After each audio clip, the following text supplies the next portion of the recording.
ladies and gentlemen, and welcome to HCS Pro Talk, your weekly Halo esports podcast. This is episode 43 for the week of October 23rd, 2018. My name is Josh. I didn't mess up this week's intro. JK Fire. Joined alongside, as always, by Will, aka I am Mr. Mayhem. Will, how are you today? Gosh, I'm great after that intro. Thanks for that. That was awesome. You feel like you're coming out of the wrestling rink right now? Yeah. But what? Pile drive someone? Fuck yeah, dude. I haven't watched wrestling in like 10 years. It's been forever. You gotta move right.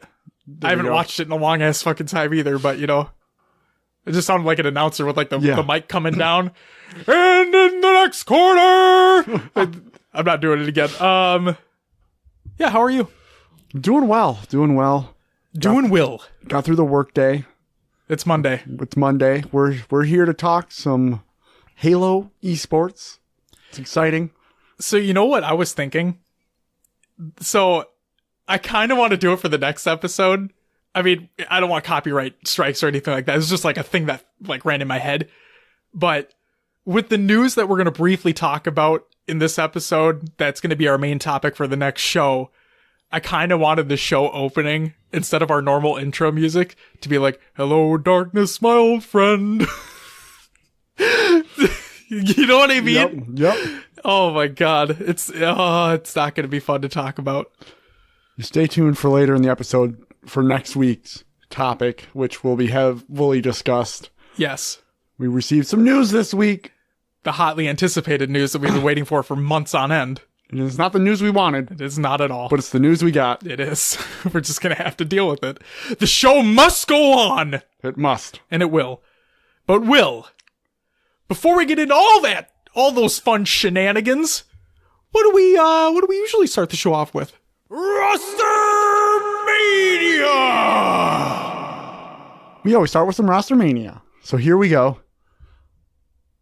Coming out of the LATAM region. I'm already messing up. This is going to be great.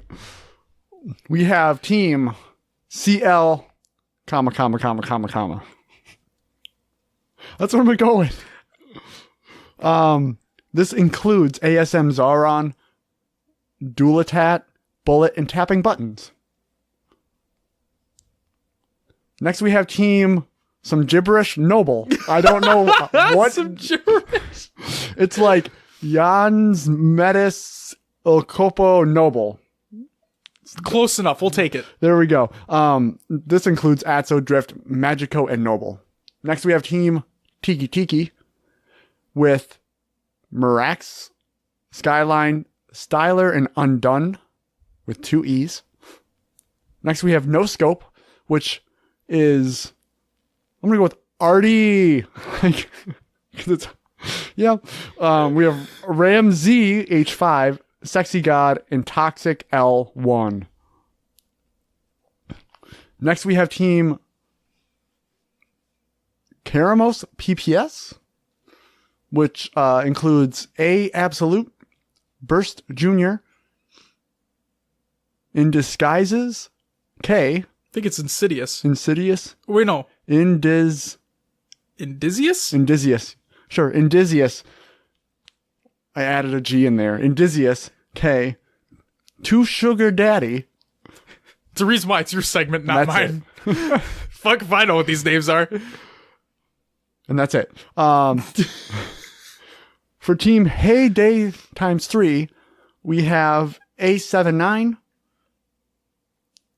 Defid, Hens, and this is Randy. Next, we have HCS LA, which includes Carp MVP, Fate Lug GB, PMAC 1B, and Turno V9. These fucking names are like, I think the most out there we've had in this show's history, if I'm not mistaken. Oh. Next, we have Team SHFFL, which includes Diox. I think the 3 is a backwards E, and it's supposed to be Diox. We have Venator SIF, we have Javier A2000. And Emerald HCG. An Emerald HCG.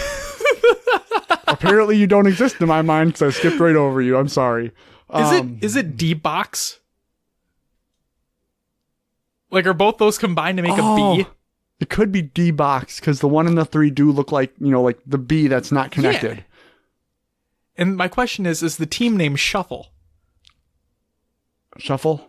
It's all capital, so it makes me think it's supposed to be SHFFL, but it looks, yeah, Shuffle. I'm gonna go with yours. But it doesn't have it's like a license plate where you don't include the vowels. It could be Shuffle. Probably costs too much for them. Maybe. Don't you have to pay for like customized license plates? Yeah, but you get 7 characters no matter what. Oh, okay. So a lot of people will shorten words by removing the vowels because you can still sound them out. And I just smacked the mic with my pen. I'm sorry. Bad mic! Moving on to the Australia-New Zealand region, we have OE647272 looking for an org, team for HCS Atlanta. So, Will, what I meant to do, you know. It's not a full team name. So the team name is OE647272. They are looking for an org for HCS Atlanta. I just like to read it as one because it sounded funnier. You got it. Anyway, this includes Barcode AK, Berserk, Madsy, and Slays. I know those guys. Not personally, but I recognize them. I knew those names. That came off smooth. Oh, I know those guys. Next, we have James Live 2008 fan club, which includes Flex Reigns, Haza IR, Pips, and Young Wilcox 69. Next, we have Osprey, which includes Dynamic Yo, Enigma, Jim, and Wheezy. We have Team Learning Stuff, which includes Commando Ruin, Fraser, Inferno, and Synergy. Moving on to the EU, we have Team EU Halo players, LMFAO. This includes Kimbo, Respectful, Moes, and Snipe Drone. Next, we have Team Hong Kong, which is BH3 Kronos, Sheet Lead H4, Zumas, and Precisionite. Next, we have Team Skitlight, which is Beatley, Blanche, Crossman, and Morga. And we have, finally, from the EU region, Tyrant, Second 2K, which includes Galaxy 330, Shadow XX, Scorpio MLG, and V-Dukes 2. Moving on to North America. Here we go. This is a clusterfuck. So here we go. We'll start off with Accelerate Gaming. This includes Boobadooboo, Demon D, Arctic, and Falcated. Here we go. All the reported changes from Maddie Rums found on Reddit. So 10-1. Ace dropped by Accelerate for Talik. On 10-13, L-Town dropped by Elevate for Ace. On 10-18, Falcated dropped by Elevate for L-Town. 10-19, Talik dropped by Accelerate for Falcated. What? It's just like they're giving these guys the runaround. I knew Talik. I knew it. Oh my god! It was when it was immediately announced that Talik Ace gets dropped for Talik. I'm like, what the fuck were you guys thinking? Like, are you serious right now? Oh, give it a week. He'll be dropped again. It's fine. This is crazy. I can't fucking believe it. L-Town gets dropped for Ace. Oh wait, we want L-Town back. See you later, Falcated. So moving on to Elevate here, we have Ace, L-Town, Sabinator, and Spartan if you're not following all these changes.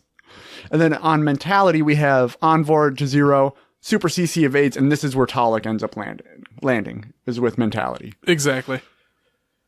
And that's going to do it for RosterMania this week. Not so fast, Will! Josh has some breaking news as we are recording. Will. Yes. Musa has officially left Trifecta, leaving up a spot on the roster because at this current time, we don't know who is filling that spot. The tweet, and I quote, from Musa, left the Trifecta squad, one of the best teams I've ever been on, but just had a falling out. With that said, free agent for DreamHack Atlanta, and Call of Duty World League Vegas. Will, which means this leads us into COD and other games. Watch. Here we are. How was that for a fucking segue? That was great. Wasn't it? That was perfect. Oh, man. That felt great. That felt really good. I haven't had one of those in a while. So there we go. Musa is officially going to be competing in COD. He basically just said that with that tweet. Yep. So good luck to him on whatever roster he joins up on. But Will. Yes. Here's the big one. So we talked about 3 out of the 4 members of the current Renegades roster thinking about making the switch to COD. Those being Penguin, APG, and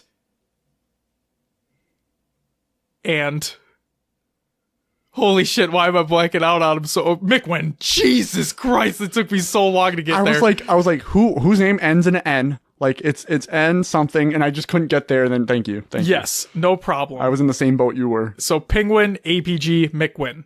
Okay, Mickwin's still on the fence, but it looks like Penguin and APG are fully gonna be going over there eventually. So that left out one member. That one member being Neptune. Well, guess what, Will? Neptune's on the Twitters, and he's stating some things. So these are a bunch of tweets that came out, and and I quote here's just a string of tweets from Neptune. Getting a PS4 tomorrow. Eyes emoji. PlayStation is a bougie Xbox. PS4 Black Ops. Face with hearts' eyes. Someone hit me up. I'm trying to play in some tournaments. And finally, I'm getting nasty at Black Ops 4.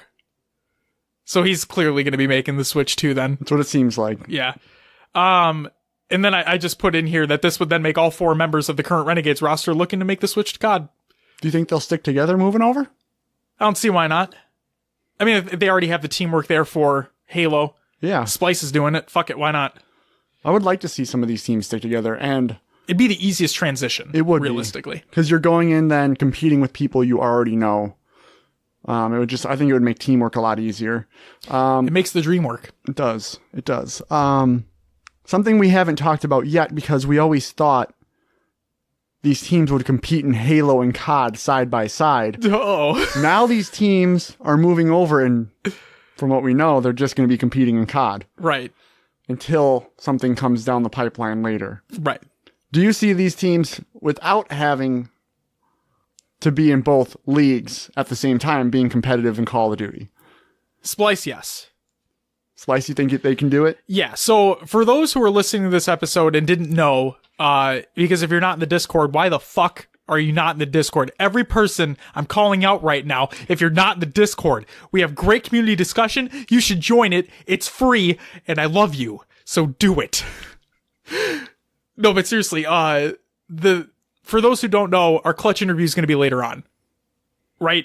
Yeah, the Clutch interview will be later on in this episode. So we ask him this question without knowing what we currently know in regards to the future of Halo esports until Infinite comes out. We didn't know this at the time. The article didn't come out. The article came out. We'll talk about it in just a little bit. But like you said, Will, now that they don't need to focus on Halo, do they stand a chance?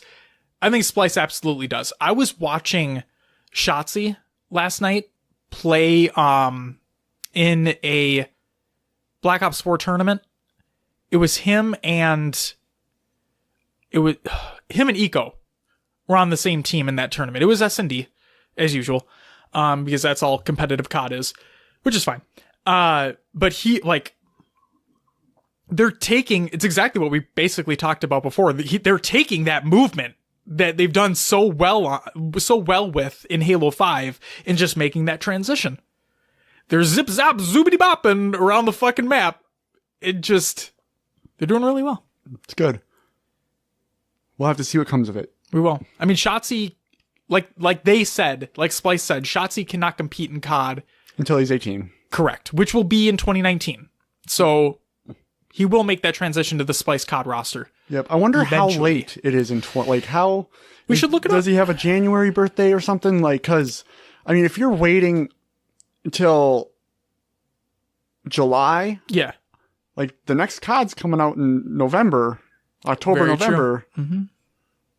Is it what's going to happen there with him? Here's my question for you. Yeah. I'm going to put you on the spot here for a second. Sure. If you're able, you don't have to. If you're able, can you bring up his Twitter right now and see if he has his birthday in his profile? He very well might. Like, I'm not going to make you scrounge through Facebook to try to find Shotsy, but like his Twitter is easily acceptable, and he might very well have his birthday listed in his profile. In which case, if he does, then we should be fucking golden to figure that out. Because what we have Call of Duty World League Vegas in December, which is the very first event. So if it's early enough on in the World League season, and he's practicing, because that's a whole other thing. Yeah, his birthday, like, people may look at this only as, oh my god, is he gonna not be able to compete at a high level if he's not able to actually play in these tournaments until he hits 18? But realistically, what people probably aren't realizing is that he's not gonna stop playing this fucking game until, like, up to that point. He's going to be grinding the whole time. So he's going to be just fine. He's going to be just fine and dandy. And he's already playing fucking lights out. I expect big things out of him. Will, did you find anything?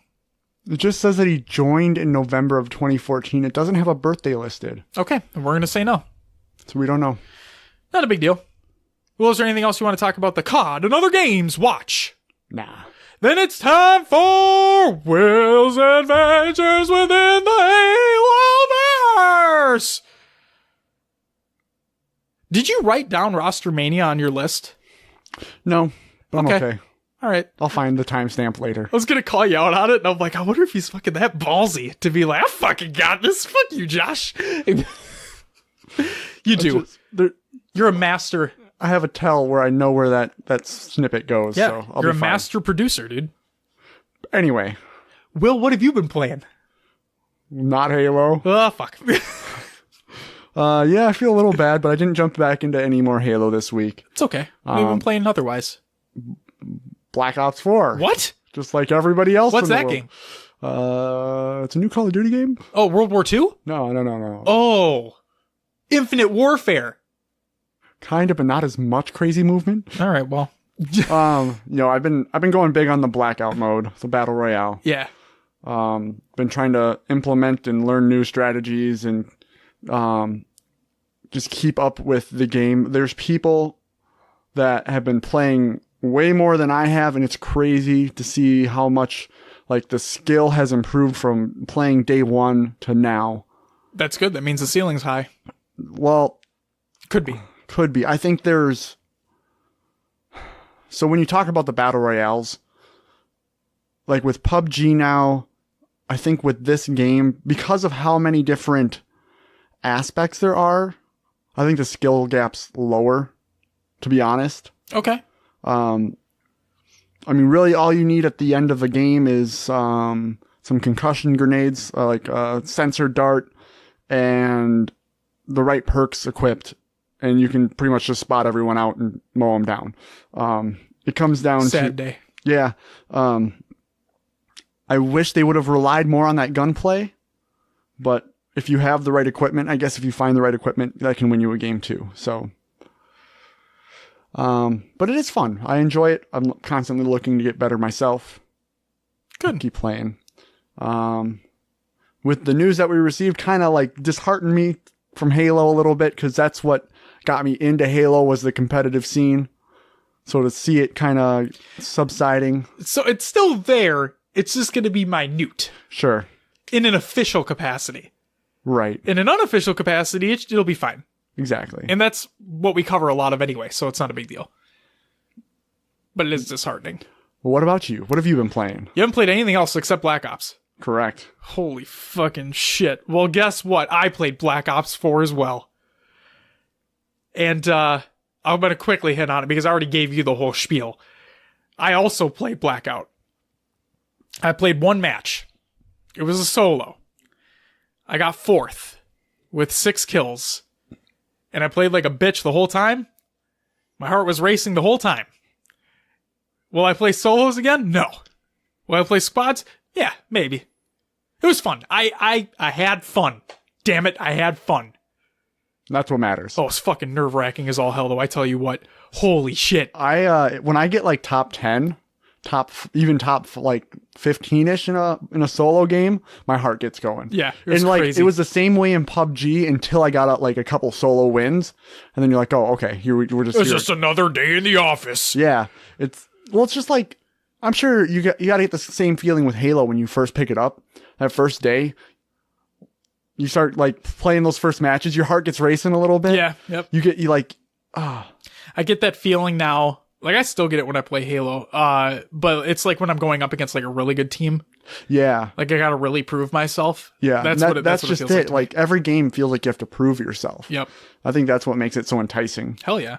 Makes it competitive. Other than that, I played, so Overwatch has, their seasonal mode for Halloween going on right now. Sure. Like Junkenstein's Revenge. Just like a horde based type deal. Gotcha.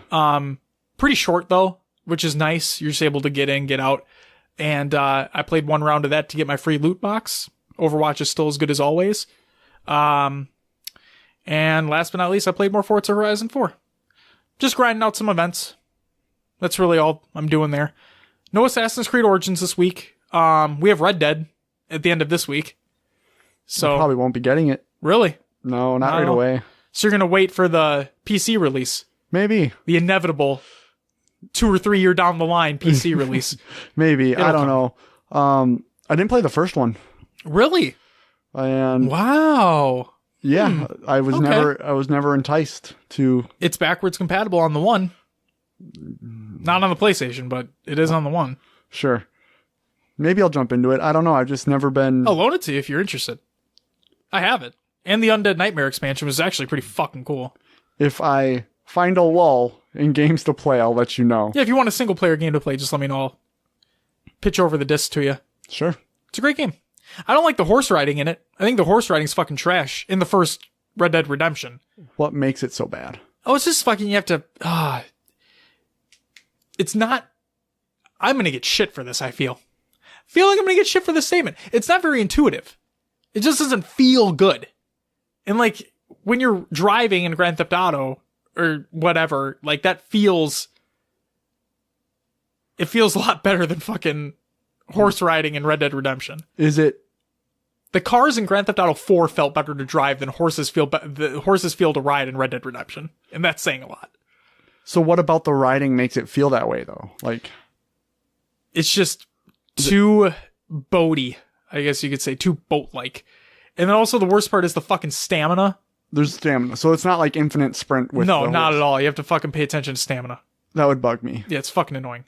Like, it's such a minor thing, but you do so much of it in that fucking game, it's just, ugh. I feel like they should have left it where you could just go and not have to worry about that. And I get it. They're trying to probably keep it realistic. That's what I think my problem with Red Dead Redemption 2 is going to be. Because they're going more in that realm. Too realistic? Yeah. Looks really good, though. But like Grand Theft Auto is not realistic at all with the driving. Such great fucking games, too. Yeah. I don't know, man. We'll have to wait and see. Reviews come out, I think, on Thursday. Game releases on Friday. So, we'll see what happens. Doesn't the game releases on a Friday? Yeah. Most new games come out on Thursdays. No, Friday. Most games release on Fridays now. My sports games comes out on Thursdays. That's probably it. No. I'm pretty sure, yeah. All games release either on Tuesdays or Fridays, Will. Please tell me a game that comes out on Thursday. Please. I'm genuinely interested right now. I'm not trying to be an asshole. I'm just like, I'm pretty fucking sure. Like maybe I'm wrong. Maybe I just buy games on Thursdays. I don't know. Let us know, listeners. Do games release on Thursdays? I'm probably dead wrong here. I want to know. I'm genuinely interested because it's funny you say that because Red Dead Redemption 2, I believe Best Buy and maybe even GameStop, maybe some other outlets, they're releasing it, I think, at 9 p.m. Thursday night. So like it is an early release. You can go get it Thursday night at 9 if I'm not mistaken. Like, correct me if I'm wrong there, listeners, but like, because I get emails for Best Buy's weekly ad every week, you know?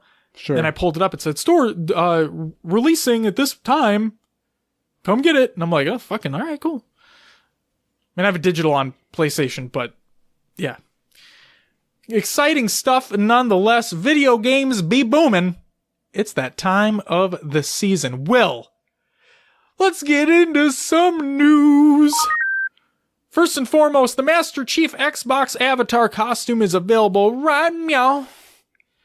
And, not in Forza Horizon 4, mind you, motherfuckers need to get on that, I swear to God. But, and I quote from the tweet, when you want to look like a galaxy-saving hero, accept no substitute. Finish the fight in this Master Chief Xbox avatar costume, available now. And I believe it's $4.99. Is it worth it? I mean, no. Am I gonna get it? Yeah. Of course it's not worth it. It's a fucking avatar costume. You don't even look at avatars. Like no ever. one does anymore. Yeah. So no, it's not worth it at all. But of course I'm gonna get it. Wasn't the 360 big on the avatar? Yes.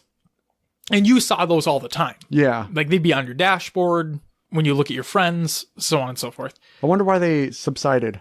Well, they weren't a big deal when the Xbox One first released. Like I don't even think they were there when the Xbox One first released. And then in one of the most recent updates, they made them more like prolific. Gotcha. Yeah. And now I kind of like that about the Xbox 360 though. Was that little avatar you can make it your own? Yep. And the best part is that they've completely overhauled the avatar system on the Xbox One. So while you don't see them quite often enough, like they have options for wheelchairs and stuff like that too. It's like they've added so many cool customization features to avatars now. So yeah, you can spend $5 and get a Master Chief costume that you will never look at, like I will. Infection is back within Halo MCC. Well, is now in Halo MCC. It's not back. It's within Halo MCC right now for a limited time. And a quote from the tweet, "'Tis the season for spooky shenanigans. Infection is back in Halo the Master Chief Collection for a limited time." Do you read the Halo tweets with that kind of like announcer voice, like "'Tis the season for spooky shenanigans"? Or do you like? I kind of think of it as like a low chief talk, like "'Tis the season for spooky shenanigans.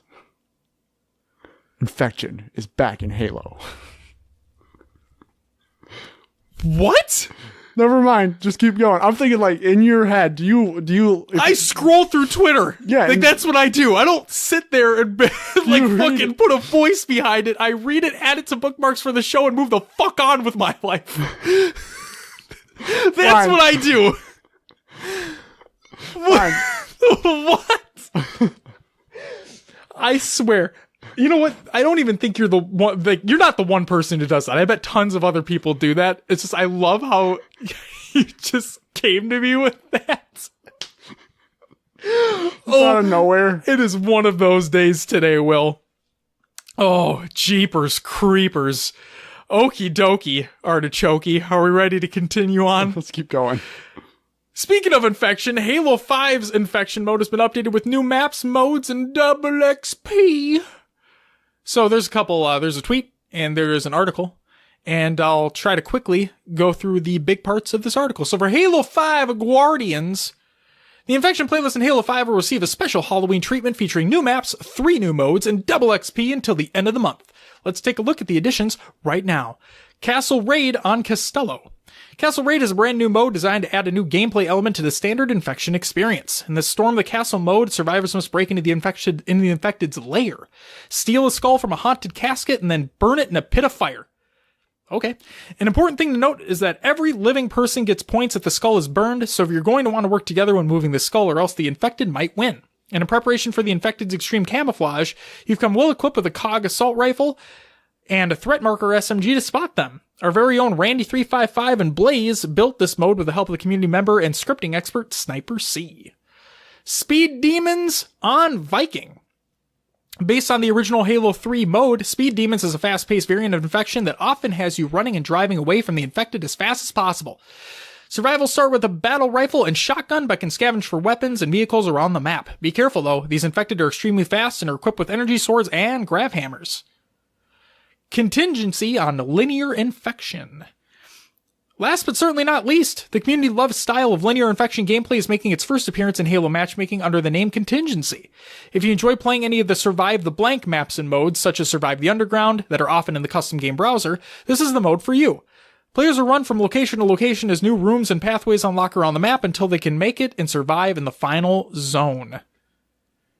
And then there's a little bit of an interview with the designer of the mode. You can go ahead and check that out. Before showing off the 4 maps of this mode, we do want to give everyone a heads up that if you don't move into the next room in time, the maps will teleport you into the next play space right alongside some very hungry zombies. You may not appreciate this tip until you actually jump in and give the mode a try, but as soon as the door opens up to the next zone, run! Again, without further ado, here are the maps you can play contingency on. Bleak Rock by Preacher X21X, The Burrows by Oxy Clutch, The Green Zone by Oxy Clutch, and Coastal Highway by Commander Coulson.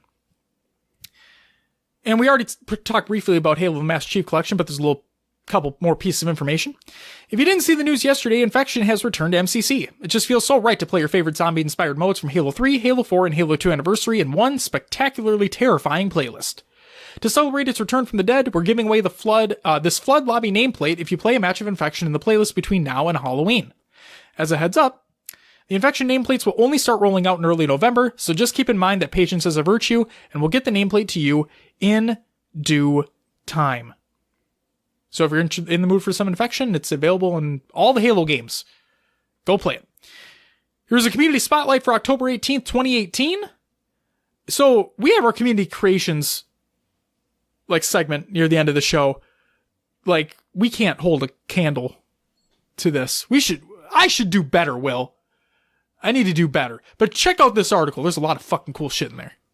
I feel like there's a lot of community-made Halo content out there. There is. It's hard to, just pick one thing, though. Or pick a few things when there's so much of it. Then you know what, Will? We need to pick all the things. We need to pick all the things? All the things.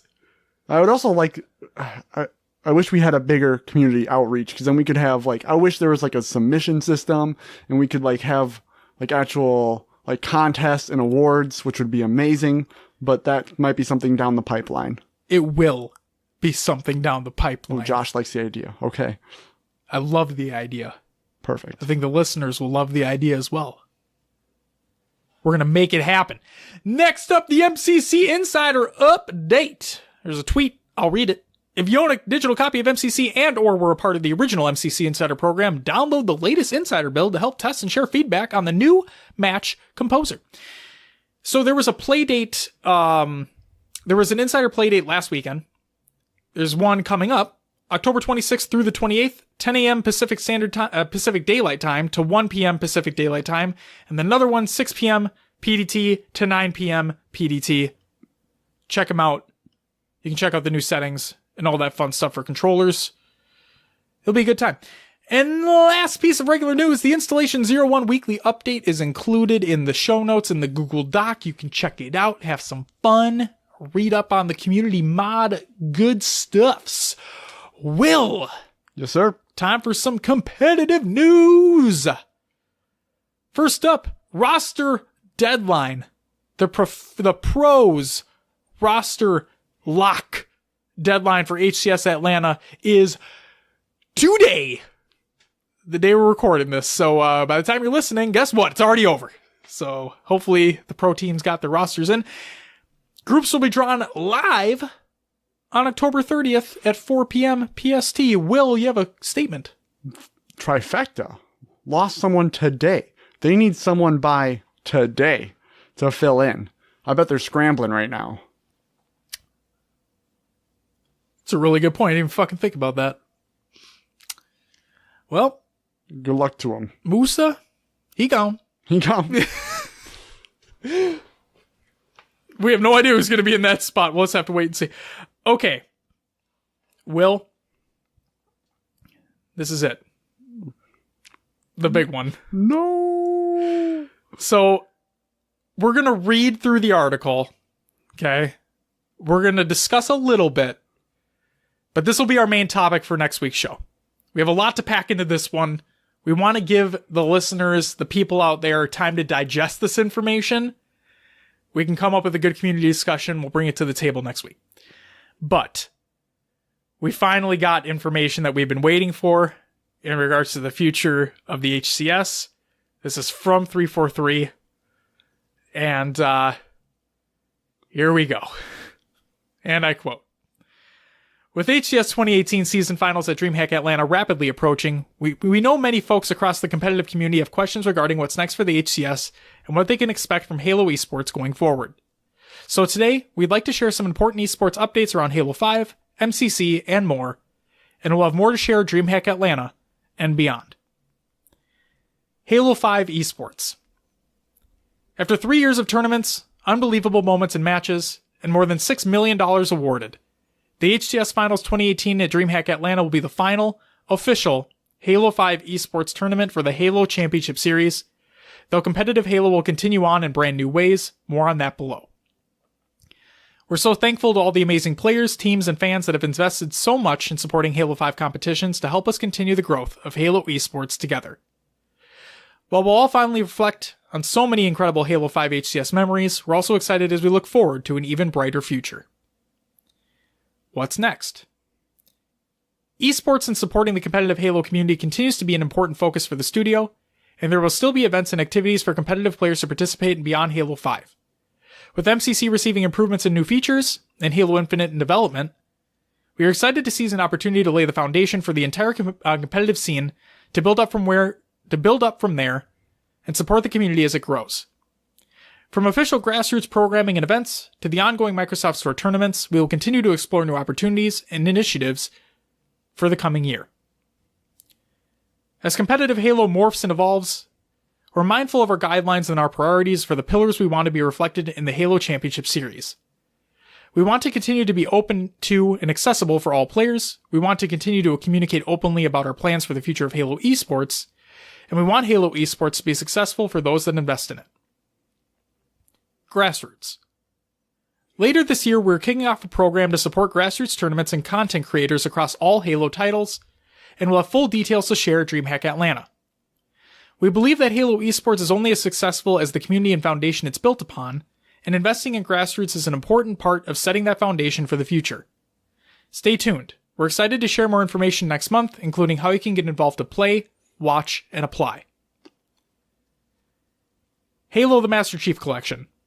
With the recent updates and improvements to MCC and even more feature work underway, there's a renewed sense of excitement and reinvigoration for these games, particularly with Halo 3. We're excited to support this with the 2v2 Showdown at DreamHack Atlanta, and would like to continue to deliver similar experiences in the future. The scope and specifics of potential MCC competitive offerings will be largely dependent on how well the 2v2 Showdown performs in terms of participation and viewership. We're eager to kick this off and we'll be keeping a close eye on the community response as we continue to evaluate plans and opportunities for MCC moving forward. Halo Infinite.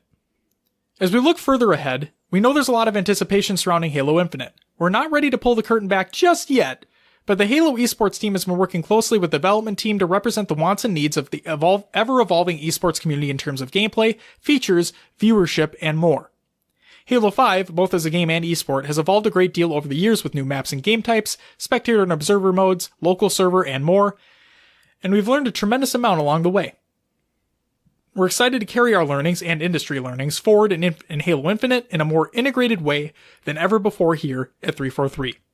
While we wait for the right time to share more game details, we want to remind folks about the community flighting program that Chris Lee mentioned in his blog back in June. In the future, you'll be able to join early flighting programs that will let members of the community play the game with us and give direct feedback, much like the current insider flighting program for Halo the Master Chief Collection. It will take some time for us to be ready to kick off those flighting events, but when they do, they will start small and grow along the way. We can't overstate how important the flighting process will be to the development of Halo Infinite, and the team is excited to share the journey with the entire Halo community, including competitive players. We look forward to sharing more details as soon as the team is ready. And finally, thank you. On behalf of the HCS team and the entire 343 studio, we want to thank everyone who supported Halo 5 esports over the past 3 years, and we look forward to continuing this journey together to grow Halo esports for years to come. With some intense competition and rivalries heating up, and the Halo 3 2v2 Showdown looming, DreamHack Atlanta promises to be an awesome finale. Join us at DreamHack Atlanta to celebrate Halo 5 esports with player-voted awards, flashbacks to the greatest memories from the past 3 years, and more. And then you can tweet at them, and that's that. There we have it. Well, let's pack up the fucking show. We're out this bitch. I'm out. No. Obviously, we're sticking around. Yeah, we're not going fucking anywhere. God, it's it's hard to hear a little bit. A little devastating. I I was expecting at least one more year, right? Yeah, something to carry us closer to Infinite. Yeah. Here's what I'll say. I feel like Halo was grown from the grassroots tournaments. It's where MLG got its start. Yeah, exactly. I feel like them going back to it is a little bit like, okay, let's take a step back from what we've been doing. And while we're developing Infinite, we're going to develop what esports for Halo is going to be over the next 3 years and not have this rise and decline like we did with 5. I'm hoping that they're really taking a look at what Halo 5 did and just going to make it better for the Halo community moving forward. Depending on the showdown that happens. Showdown! You have to say it every time. I do. The Halo 3 2v2 Showdown!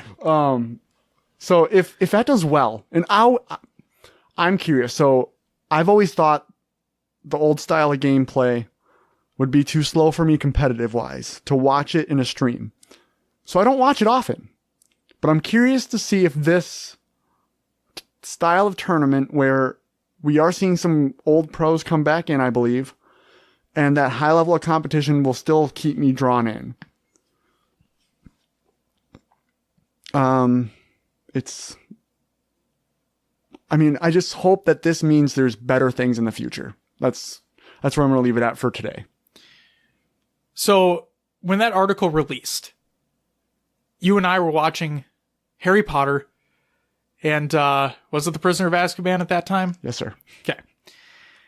And I stopped everything. I paused the movie. You paused the movie. I paused the movie. Both our significant others were sitting on the couch as well. I paused the movie. So this was huge. It was. I'll remember. Yeah. Yeah. I'll remember that. Like from when I heard that moment. Oh my God. It's ridiculous. To go off what you were saying, yeah. Obviously, I think this means things are going to be on the up and up in the long run, right? This is kind of a big setback.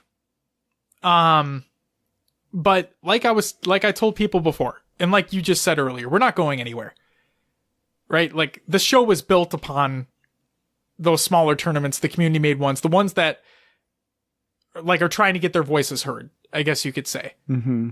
And I love just seeing more of those. Like it's going to be great. And sorry to cut you off here. No, you're fine. Go ahead. Maybe I should save this for next episode. But what I'm really excited to see is a lot of these top of the line pros from Halo are jumping over to COD. Maybe they'll stay there. And maybe these grassroots tournaments, we'll see these amazing new players come up and we can kind of watch them grow into Halo Infinite and we'll be new fans of them. We'll see. I'm sad the HCS is going away, but I'm excited to see what that brings in. That's right. And what you mean by that is like the HCS is like taking a break from official tournaments until Infinite releases. Yes. And something that was said in that article that I talked about briefly before in a previous episode, they're talking about flighting programs for Infinite. And I totally forgot about that because I was wondering why not have multiple betas throughout the development of Infinite. We're getting it. Flighting program. It's exactly what we're getting. The esports team is working directly with the development team, which means those flighting programs could help shape the competitive aspect of Halo Infinite, which would be fucking huge to get in from the ground up. So, yeah, like you said, I only think it's going to get better from here. Obviously. I mean, if you think about it, Halo is at a very low point. It's almost like there's nowhere else to go but up. Yep. It's like the Browns. Oh, no. And look, they've won more than one game this season. Yeah. See? Making improvements. Exactly. It just took a while to like drive them the fuck in the ground for so long until they're like, hey guys, we can win a fucking game, can't we? And they did. But yeah, they're really not that bad. And Halo Esports is just Halo Esports will thrive again. We've talked about it multiple fucking times. Will it be as good as it ever was? I don't know. Maybe not. But doesn't mean we can't be optimistic about it, right? Yeah. And like we said, the news that we got is, yes, disappointing. But it gives us more of a reason, not that we weren't doing it before, but it gives us even more of a reason to focus on these up-and-comers that you were saying, these just starting off tournament organizers, so on and so forth, and really get back to what it was, which is going to be great. I'm excited.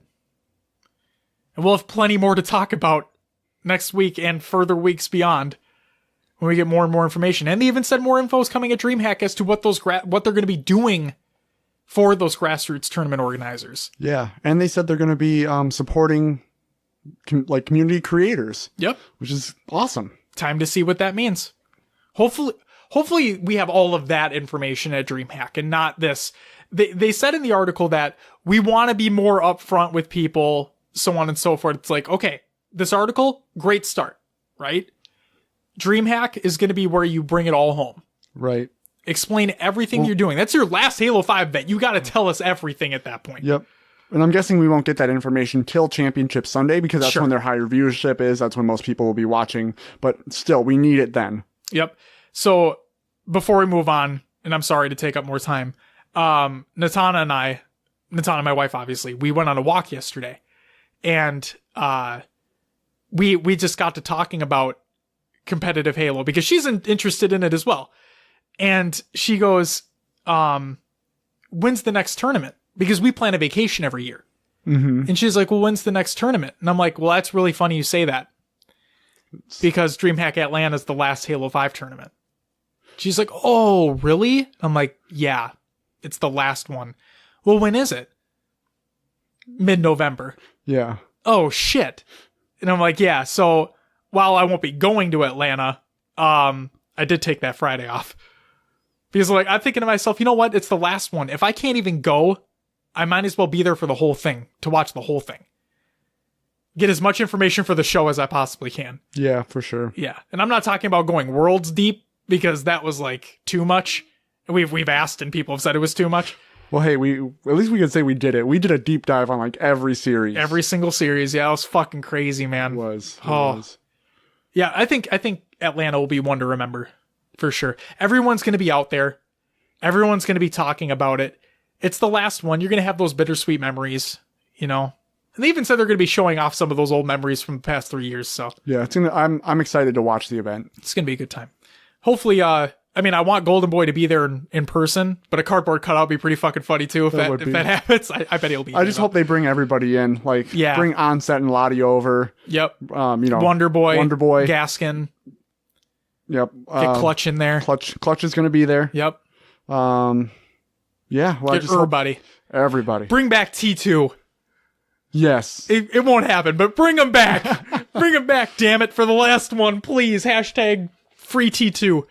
That's what I'm going to say. Okay. Got on long enough. Will, any last things you want to talk about that before we move on within the show? No, we'll have more next week on it.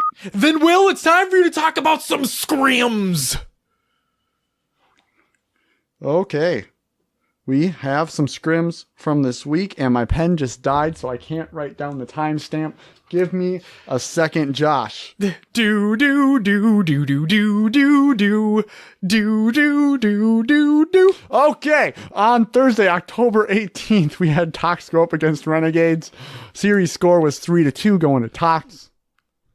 We also had Tox go up against Reciprocity. Series score 7-6 going to Reciprocity. GG's, guys.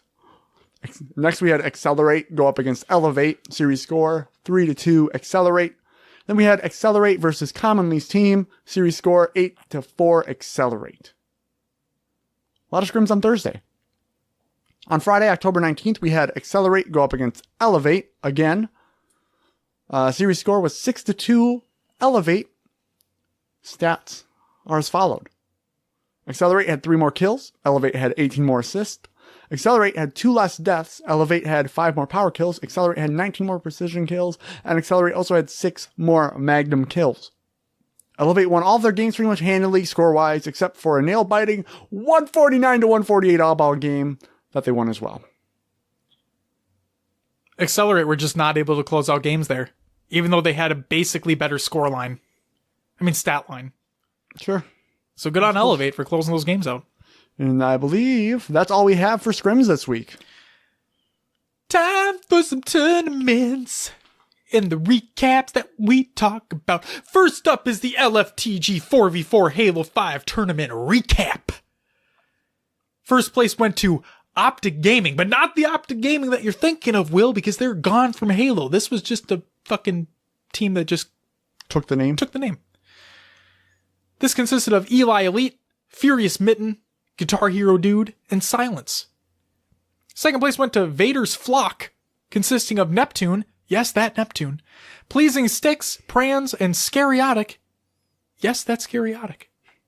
And Optic won with a reverse sweep over Vader's Flock. Whoa. Bracket and VOD in the show notes in the Google Doc in the episode thingamajigger. Next up, we had the Banished Halo Wars 2 season qualifiers tournament recap. First place went to El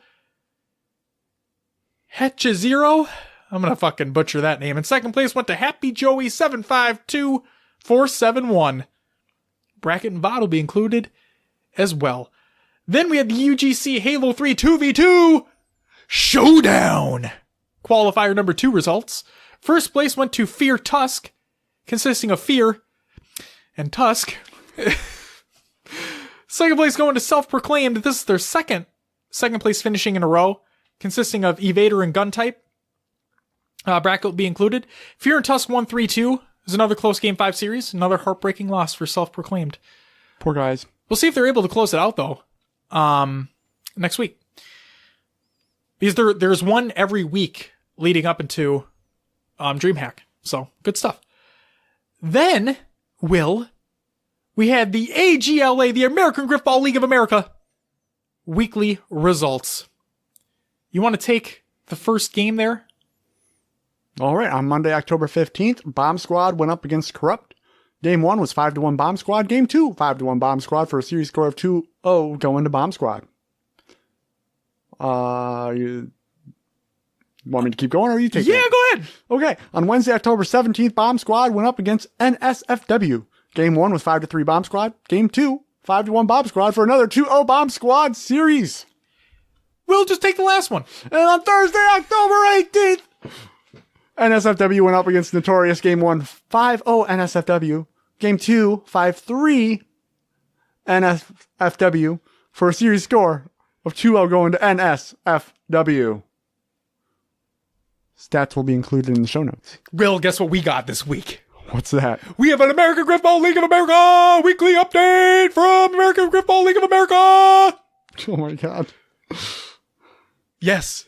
Oh my god, indeed. So, let's read this. Hey everyone, we're nearing the last week of the regular season. The playoffs picture has started to take shape. No one is eliminated from playoffs, but there's a few teams desperate to hang on to their playoff hopes. Let's take a quick look into the standings, see how the teams are doing. Before we jump into the standings, it's worth noting that the trade deadline has passed. We had a couple trades in the last week. Nobility traded Skittles to NoCap for Obey Kirk, and Corrupt traded TCT J-Bomb to Vanguard for Epic Beast. As a reminder on how the playoff bracket will work for this season, 6 teams will make playoffs. The top 2 seeds will receive a first round bye. The first round matchups will be between the 3rd and 6th seeds and the 4th and 5th seeds. In the semifinals, the first seed will then be allowed to choose who they want to play among the 3 other remaining teams. All series, including the championship, will be best of 3, just like the regular season. One Hit Wonders, their series record is 7-0. Their overall record is 14-1. Holy hot damn. One Hit Wonders is easily the best team in the league at this point in the season. Not only have they won 14 of their 15 games played, but they've dominated the teams that are expected to match them in the playoffs.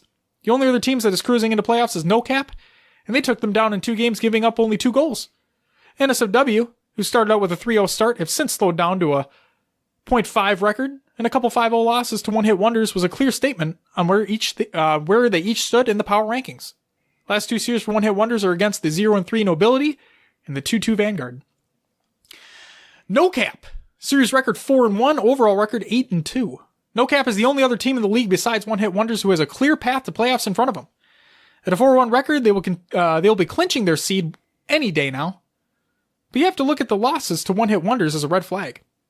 Not content hoping they will improve, team captain Venom made a move by acquiring Skittles from Nobility and sending away Obey Kirk. It is yet to be seen how this will play out on the court, but this is a very interesting team to watch, as it's not often teams this high in the standings make trades late in the season. Bomb Squad. They're 2-1 with an overall record of 4-2. After a long break, Bomb Squad finally returned to the court and looked dominant with a couple 5-1 wins over Corrupt, who is now in freefall. There are a lot of series left to play despite being late into the season. Expect this team to make use of Makeup Week. Unfortunately, it's difficult to judge this team given that they've lost to the top seeded team, beat the team with the most losses in the league, and a .5 team without a key starter. NSFW at number 4 with a series record of 3-3, overall record of 7-6. A 3-0 start is long gone, as a 3-series losing streak could put this team back down to a .5 record. To make things worse, they've lost a key starter in DC Leak to an availability change and may not see him again for the remainder of the season. It's looking like a 5-4 series record will be the cutoff for playoffs without having to worry much about tiebreakers and a series against second-seeded No Cap to come. NSFW is going to have to come up with some big wins against Bomb Squad and Notorious. Let's talk about Legacy. Their series record's 4-4. Overall record 8-8. Middle of the road. The complete opposite of Bomb Squad, Legacy got almost every series played early in the season, but have one last series against Corrupt still to play. It's unclear if lead take Gingy will be available for the series, but they may not need it if Corrupt can't turn things around. This team was built for playoffs with limited availability from their star players. If they can hold on to one of the last playoff spots, they will be able to contend. Number 6, Vanguard. Series record 2-2, overall record 5-4. Holding the final playoff spot is Vanguard, who still have most of their season to play. A very interesting team thus far, who has been able to hand NSFW their first loss after their 3-0 start, but also give Corrupt their only win of the season after winning the first game of the series. There's plenty of talent on the team, but still many questions. They have yet to be tested by one-hit wonder or No Cap. Look to these series to get a better understanding of where this team stands. Almost done. Number 7, Orphanage of Troubled Teens. And troubled they are. They have a series record of 1-2, overall record of 3-5. We start off the sub .5 teams with Orphanage of Troubled Teens, who despite having a losing record, had the only win against one-hit wonders this season after Stop Killing Me put up a ridiculous 52-25 kill death spread en route to a 5-1 dominant victory. Holy fucking shit, that's a big score. While one-hit wonders was able to win the next 2 games while surrendering only 1 goal, it's hard to just dismiss a win like that. It's clear who the star of the team is, but it's going to take a team to get in the playoffs. Number 8, Notorious. Series score 1-4, overall record 2-9. Now we're into the teams desperate for a win. At 1-4, Notorious can afford maybe one more series loss. Luckily, they have already played a one-hit wonder and No Cap, so the toughest part of their schedule is past. The comeback win over Corrupt early in the season is the only thing keeping their season alive, but their margin of error is extremely small. Number 9, Corrupt. Series record 1-5, overall record 3-11. Speaking of Notorious's comeback win over Corrupt, here's the 1-5 team whose margin of error is non-existent. Corrupt is likely dead to a sweep of their last 3 series. Fortunately for them, the teams they have yet to play include 7th seed Orphanage of Troubled Teams, 10th seed Nobility, and 5th seed Legacy, who may be without their lead tank. It's not impossible, and the schedule is in their favor, but it's unlikely trading J-Bomb for Epic Beast is what is going to push this team over the edge. They need their star player to show up big. And last but not least, Nobility. Series record 0-3, overall record 0-6. Another team with most of the season to play, but Nobility hasn't shown much life up until the trade deadline, when they traded Skittles for Obey Kirk. Since Skittles only played 1 game, this appears to be a big boost to the team and could be their last hope in turning this season around. The schedule doesn't mean much when you're in last. This team just has to win some games. Saying it how it is. Yeah. It's good shit. Well, do me a favor and read me some 2K results. All right. So we had some 2Ks take place. Out of the LATAM region, first place went to CL with a bunch of commas. $350 all teams in first place taking home 2,000 pro points. In second place, we had Noble's team taking home $150 and 1,200 pro points. Like, wait, you didn't even give that one a chance this time, right? Ah, fuck that. In third, fourth, we had Tiki and No Scope with 800 pro points. And in fifth, sixth, seventh, eighth, we had whatever. I can't.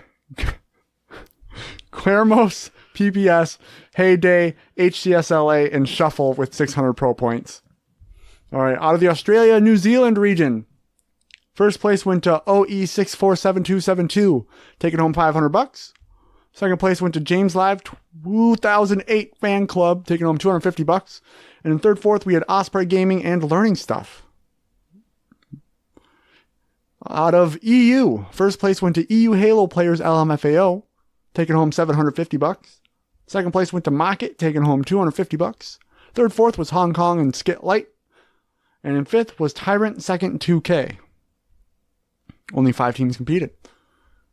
Out of North America, first place went to Tox, $1,500 to them. Second place went to Accelerate, $500 to them. And third, fourth, we had Reciprocity and Trifecta. In fifth, sixth, seventh, and eighth, we had Lux, Elevate, Pirates, and Mentality. And, yeah, that's it for the 2Ks. Will. Yes, sir. It comes that time of the show where we have a topic. And we had the topic last week, but we gave the community time to discuss this week. And, discuss they did, Will. Discuss they did. Not only did they discuss, but the pro players discussed. Not only did the pro players discuss, Dr. Disrespect discussed. Not only did Dr. Disrespect discuss, but 343 discussed as well. Will we have the results? Should Halo have a Battle Royale mode? Well, guess what? Sketch put out a poll on Twitter. And I quote, "Just for fun, do you think a Battle Royale mode has a place in Halo games?" Out of 7,991 votes, Will! It was pretty fucking much dead even. 29% said heck yeah. 36% said maybe. 35% said heck no. So, without getting into anything else, what do you think of those results of that poll right there? I think that you only need to convince 36% of the people, and then you're in. I mean, the 35% that said heck no, they're never going to play it. I feel like that's what it is. Yeah. So if you have 7 or 65% of your player base playing a Battle Royale, it's pretty damn good. Yeah. But Will, what needs to be cut for a Battle Royale to be added? Nothing. Will, what needs to be cut? You can't tell me that nothing. There has to be development resources that go to this Battle Royale mode. Something has to be cut. What has to be cut? Quit dodging the question, Will. They don't have to cut anything. They're going to make what they want to make. It's my point. My fucking point. I know. Exactly. I know what you're doing. Yeah. I understand. To that one person, I doubt that person listens to the show, but if you do, to that one person that was on Twitter replying to every fucking thread that you have to cut something out, fuck off. Fuck off. I'm not even that big of a Battle Royale fan, okay? But I still understand that nothing needs to be cut for it to be added. Just because Black Ops cuts their fucking campaign to put in a Battle Royale mode means that they have to as well. That's not what that fucking means at all. Call of Duty's on a yearly fucking schedule, you moron. Move on. Here's my rant. Here's Josh's rant. Every time I read that person's reply, I was like, man, do I want to respond so fucking badly. But then I just reserved myself. And I'm like, you know what? I have a fucking show that I can say what I want on. Yeah. I mean, realistically, if they were under a time crunch, they might have to like cut corners somewhere or do something. But they've had plenty of time to develop this damn game. It doesn't seem like they're on a time crunch here. It doesn't seem like they have that restraint. But No. yes, I agree with you. And what's not to say that they don't develop it partway into Infinite's Will, life? stop right there. Stop right there. Okay. Because that's in the community discussion. Because Goalie Sniper said basically the same fucking thing. You know what I told him? I told him, you better wait the fuck on. Because Will basically said the same thing after we recorded last week's episode. Oh, funny. So we're going to talk about it. Are you ready? Let's do it. You go through all of the jibber jabber here. The jibra jabra. So, Brendan Lowry on Twitter said, and I really liked this tweet. okay? And I think you'll get a kick out of this as well. What's broke? Halo BR. What's woke?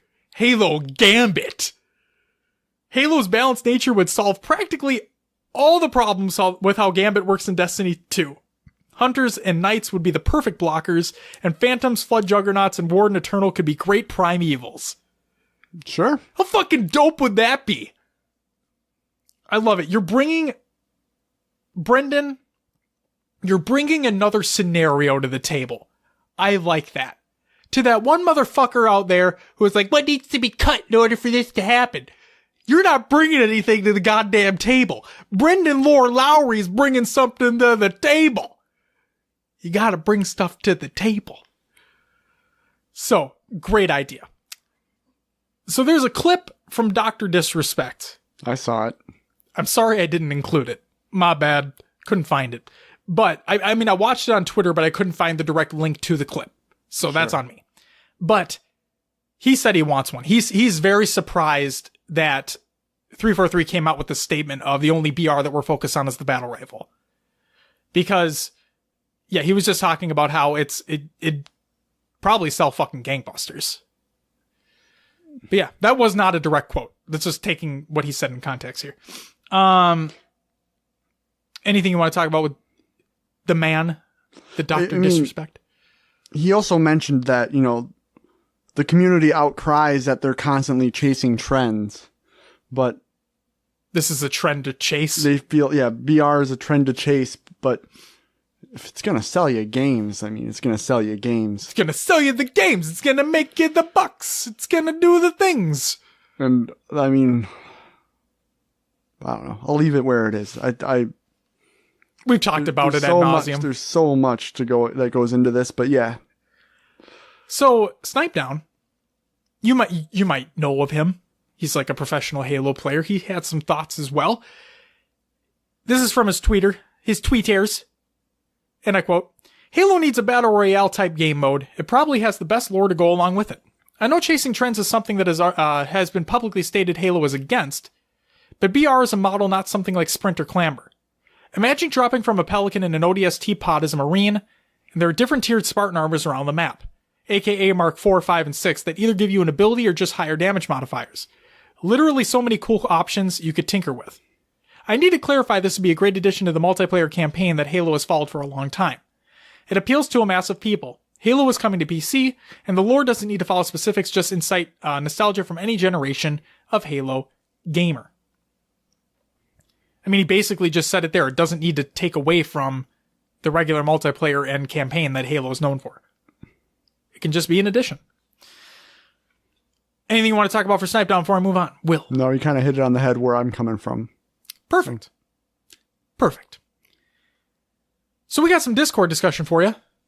Now, I did trim this down, okay? It doesn't look like it. Fuck off. I trimmed down as much as I could because I love our community and I love the discussion that we have week in, week out.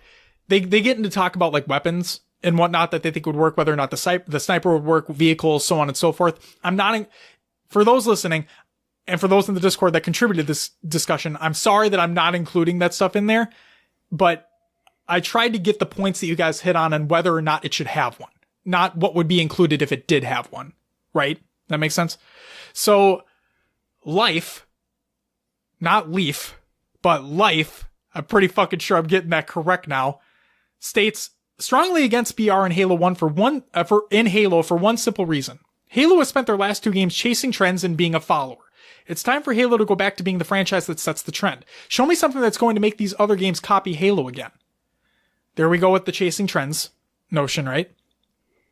Silo states, for people who don't want a BR mode, if the rest of the game is good and there's also a BR mode, do you still have a problem with it? Great question to ask. Does something need to be taken away? Or if it's just added, what's the big problem? Right. And I think that's where you go like back to Life, talking to Life there and be like, what if the campaign and multiplayer is revolutionary, but it also has a BR mode? Something like that. We've already talked about it. I'm at that point where I changed my mind, right? I was convinced that, you know what? Fuck it. Why not? As long as what Silos is saying like is true, right? If it doesn't detract from anything else, then yeah, by all means, the more the merrier, right? And we'll get into further as we go. Life says, I do personally, they would have to leave something innovative out in order to put in a game mode that every other game has. But do they? I mean, that's my personal question. Scudpuddle says, okay, here it goes. You don't have to put all this in the episode if you don't want to. Well, guess what, motherfucker? Here it is. I don't want Halo to have a BR mode. Much like what Life said, it would just be chasing a trend. One that I'm not sure will be as popular in 2 years as it is now. Side note, that's what I feel. Like me, Josh, that's what I feel, is that I don't think it's going to be as popular in 2 years' time. I could become totally fucking wrong. It's just, I don't know. We'll talk about that later. Okay. And if it is, I'm sure the market will be saturated with BR games that are jumping on the trend as well. I don't like when people gripe about 343, but past history doesn't prove that they can successfully make a game trying to chase the market trends. At least not one that their community as a whole enjoys. I'm not sure rather them make a game that they want to make and have the flexibility to appease the factions of their community. For example, let competitive players have competitive settings. Make Warzone less snowbally. And that's another issue. The community is so fucking toxic that it's potentially driving away would-be fans. The moan and gripe about this game yet still play. They tweeted Halo and 343 about their game is so trash, then go right back into Arena. I get that they want some things to be fixed, but yelling and bitching about it isn't the right way. I see them jumping over the COD because it's the new shiny toy, but their attitude is still just as sour. Some of them already have complaints about COD as well. Just suck it up and be happy. Damn, Scudpo. There are things behind the scenes that we as a community aren't privy to, and rightfully so. I have no idea how game development works, but I'm assuming things are easy. Easy fixes. Trying to split resources between fixing bugs on an old game and completely developing a new game, which is probably going to be hated by half these bitch babies anyway. I think he meant to say, I'm assuming things aren't easy fixes. Yeah, I think so too. Yeah. Thank you for clarifying that. It has got to be difficult. Not to mention that right now they're supporting 3 games: MCC, Halo 5, and Infinite. Maybe they shouldn't have taken on the task of 3 games, but that's where they are now. Specifically about BR, weapons, health, shield would definitely need some tweaking if they tried this. Halo at its core is a close quarters game. Dropping in a BR would be exciting, but after the initial skirmish, it would be whoever has a sniper who wins. And the Halo sniper is way easier to use than other snipers in other games. You'll get clips like we get from BTB or Warzone matches when somebody posts up and has a quick succession sniper shots. There really is no way to combat that unless you have a sniper yourself. Part of what makes BR games mode successful is the balancing. I don't think the weapon set in Halo is balanced. It's limited.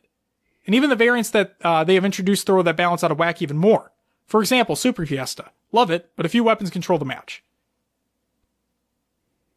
Okay. I mean, Call of Duty snipers are pretty fucking high goddamn powered. What is it? What do they call the one? What's like the most beefy sniper in that fucking game? I have no idea, to be honest with you. I just grab whatever ones I find. It's not a javelin. No, that's a rocket. Right. What the fuck is it called?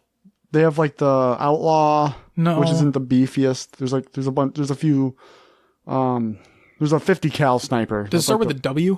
I don't remember exactly. Either way, there's like one sniper in that game that fucking just, good luck. Good luck fighting against that.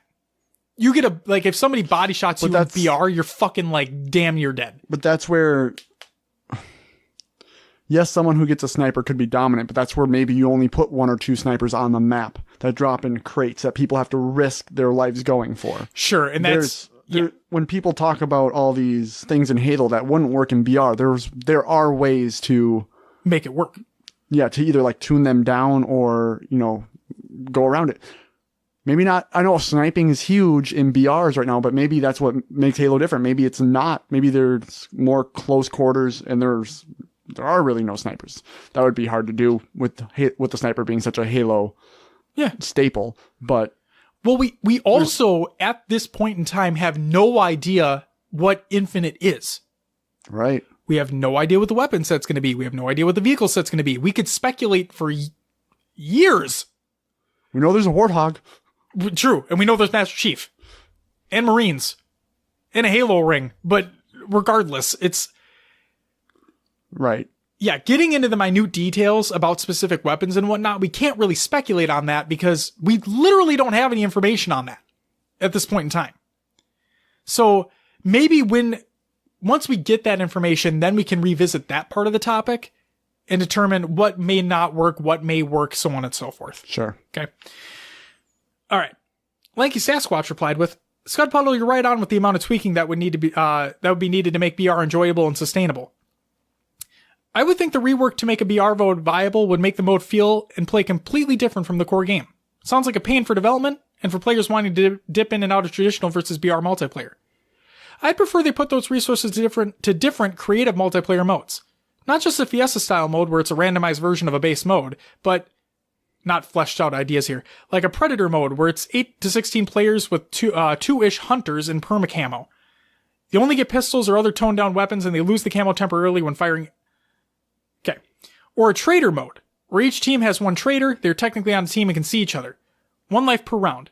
If one or both Traders make it to the end, they win, so they have to plan the moment to turn and work with the other.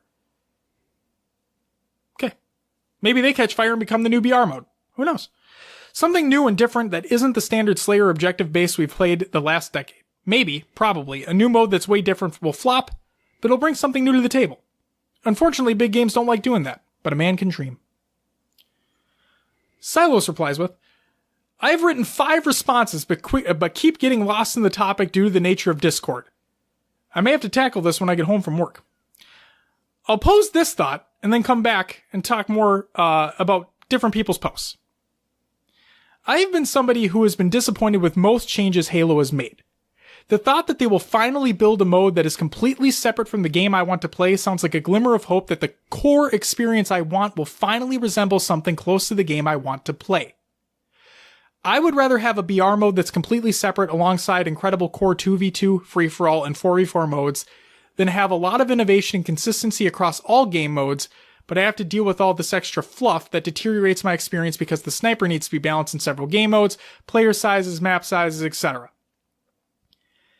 Maybe it's possible to have a ton of innovative gameplay while also keeping the gameplay consistent across all modes and make everything remarkable, and also make it something the old fans can appreciate.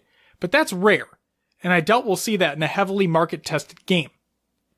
Rereading that, I got lost in the topic again. Point is, I don't think there's anything wrong with Battle Royale. Like, who loses if it comes out and is awesome as long as the rest of the game is fine?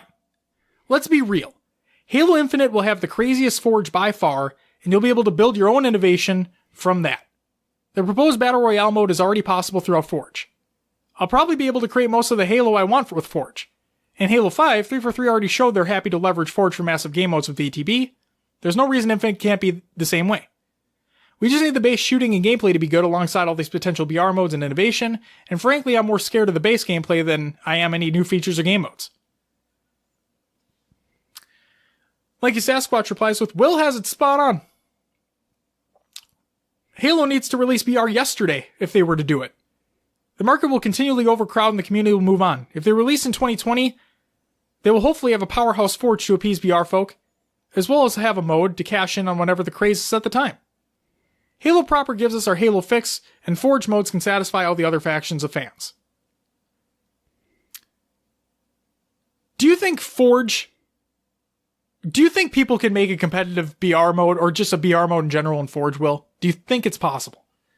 Do you think it will be possible? I know we're fucking speculating. Just give me a quick response. What do you think? Not like what a true BR is now.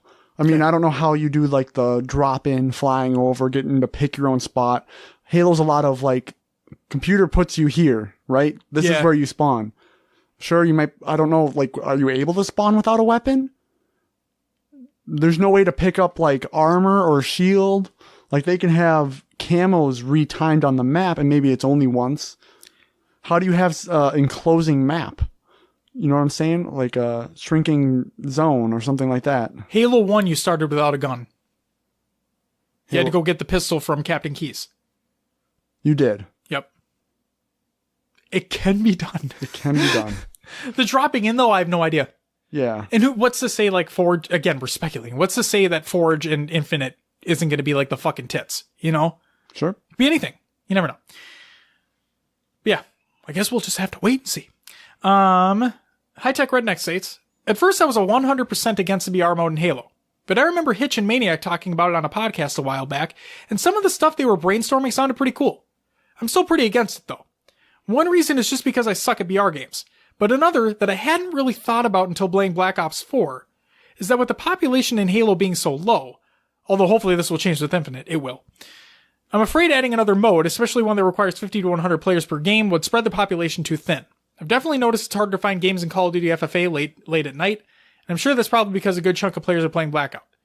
Call of Duty has a much bigger population than Halo. I just wouldn't want them to trim down matchmaking playlists to the bare bones in an attempt to help people find games, kind of like they've done with MCC, just to have a BR mode. I think a Halo BR could be pretty cool, but I think the potential cons outweigh the benefits. Dax709 states, High Tech Redneck has a great point. And it's interesting that no one seems to be considering that in the Twitter discussion I'm seeing. All they seem to see is Fortnite and how Blackout is doing. Very short-sighted. Silo states, I don't feel it's fair to be against Battle Royale due to concerns of a population split when we have had divides in Halo population since Halo 3. Online co-op, then firefight, then invasion. To be fair, this was trimmed. Halo 4 doesn't count, then extra games in MCC, taking away from the Halo 2 anniversary, then Warzone, multiple arena-ass playlists, and many other things. I feel this has been a problem for over 10 years, and I'm down to solve the solution by removing a lot of the bloat, but I don't think it's fair to say new stuff shouldn't be added due to population concerns when I can trim several other things that a lot of people now consider must-haves for Halo. And this is coming from somebody who doesn't enjoy BR, so if it was included, it would be extra bloat that frustrates me. I do agree that every playlist will suffer if BR is added, so I agree with you. I guess I don't think it's necessarily fair though, if that makes sense. Dax709 states, my main aversion to BR, besides me not liking the mode in general, is the possibility the development of BR could take away from effort in other areas. I really hope 343 doesn't cave to all the recent hype and the calls from players like Snipedown that Halo needs the mode. Why people don't seem to understand or appreciate the fact that it can probably be made in Forge is beyond me. And last but not least, Goalie Sniper states, what do you guys think about having a Battle Royale mode using existing tech? Something to hold off Halo fans until Infinite. Nothing special. Sort of like how ODST was really just released to hold people off until Reach. But obviously way smaller of a project than ODST was. Will, take it away. What you literally just about to talk about it at the very beginning of this segment. But why not release something early? Like you said.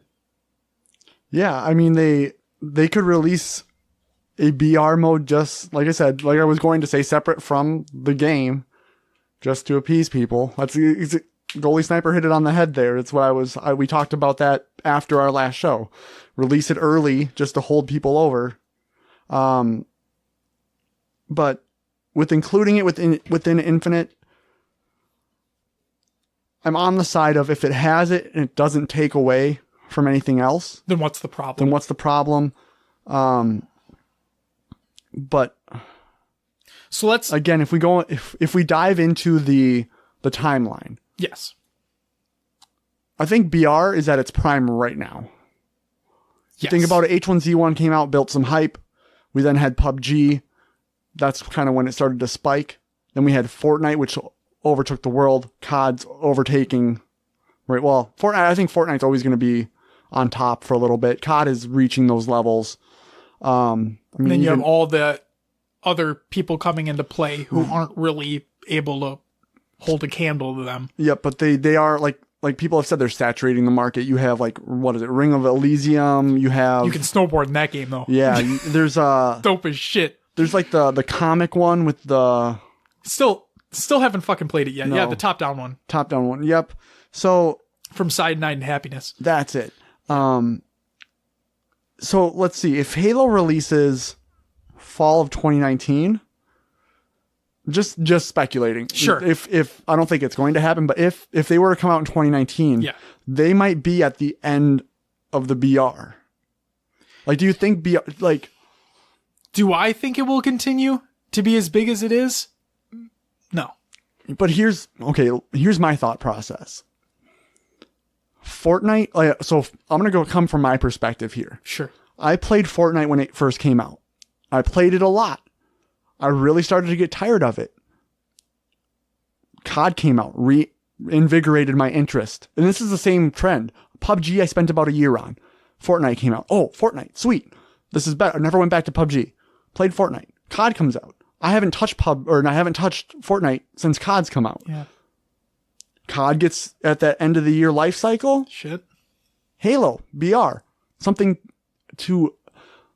People are saying that it's going to be too saturated by then. I think with the trends and the way things are going with how people's, attention spans to games, Halo could be right at that mark to be another AAA title that has something interesting. Now, do I think they'll include it? They've already said that no. They said that the only BR they're thinking about is the battle rifle. Yeah. And I know, but that just for fun poll makes me think he's actually looking for analytics on a BR mode.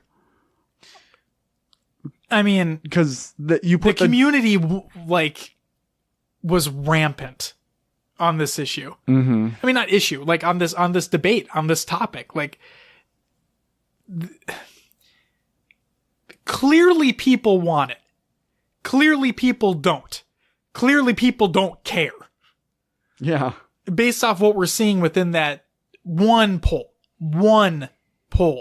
Less than 8,000 people in the entire Halo community voted in this poll. Okay? Realistically speaking, it's a small sample size.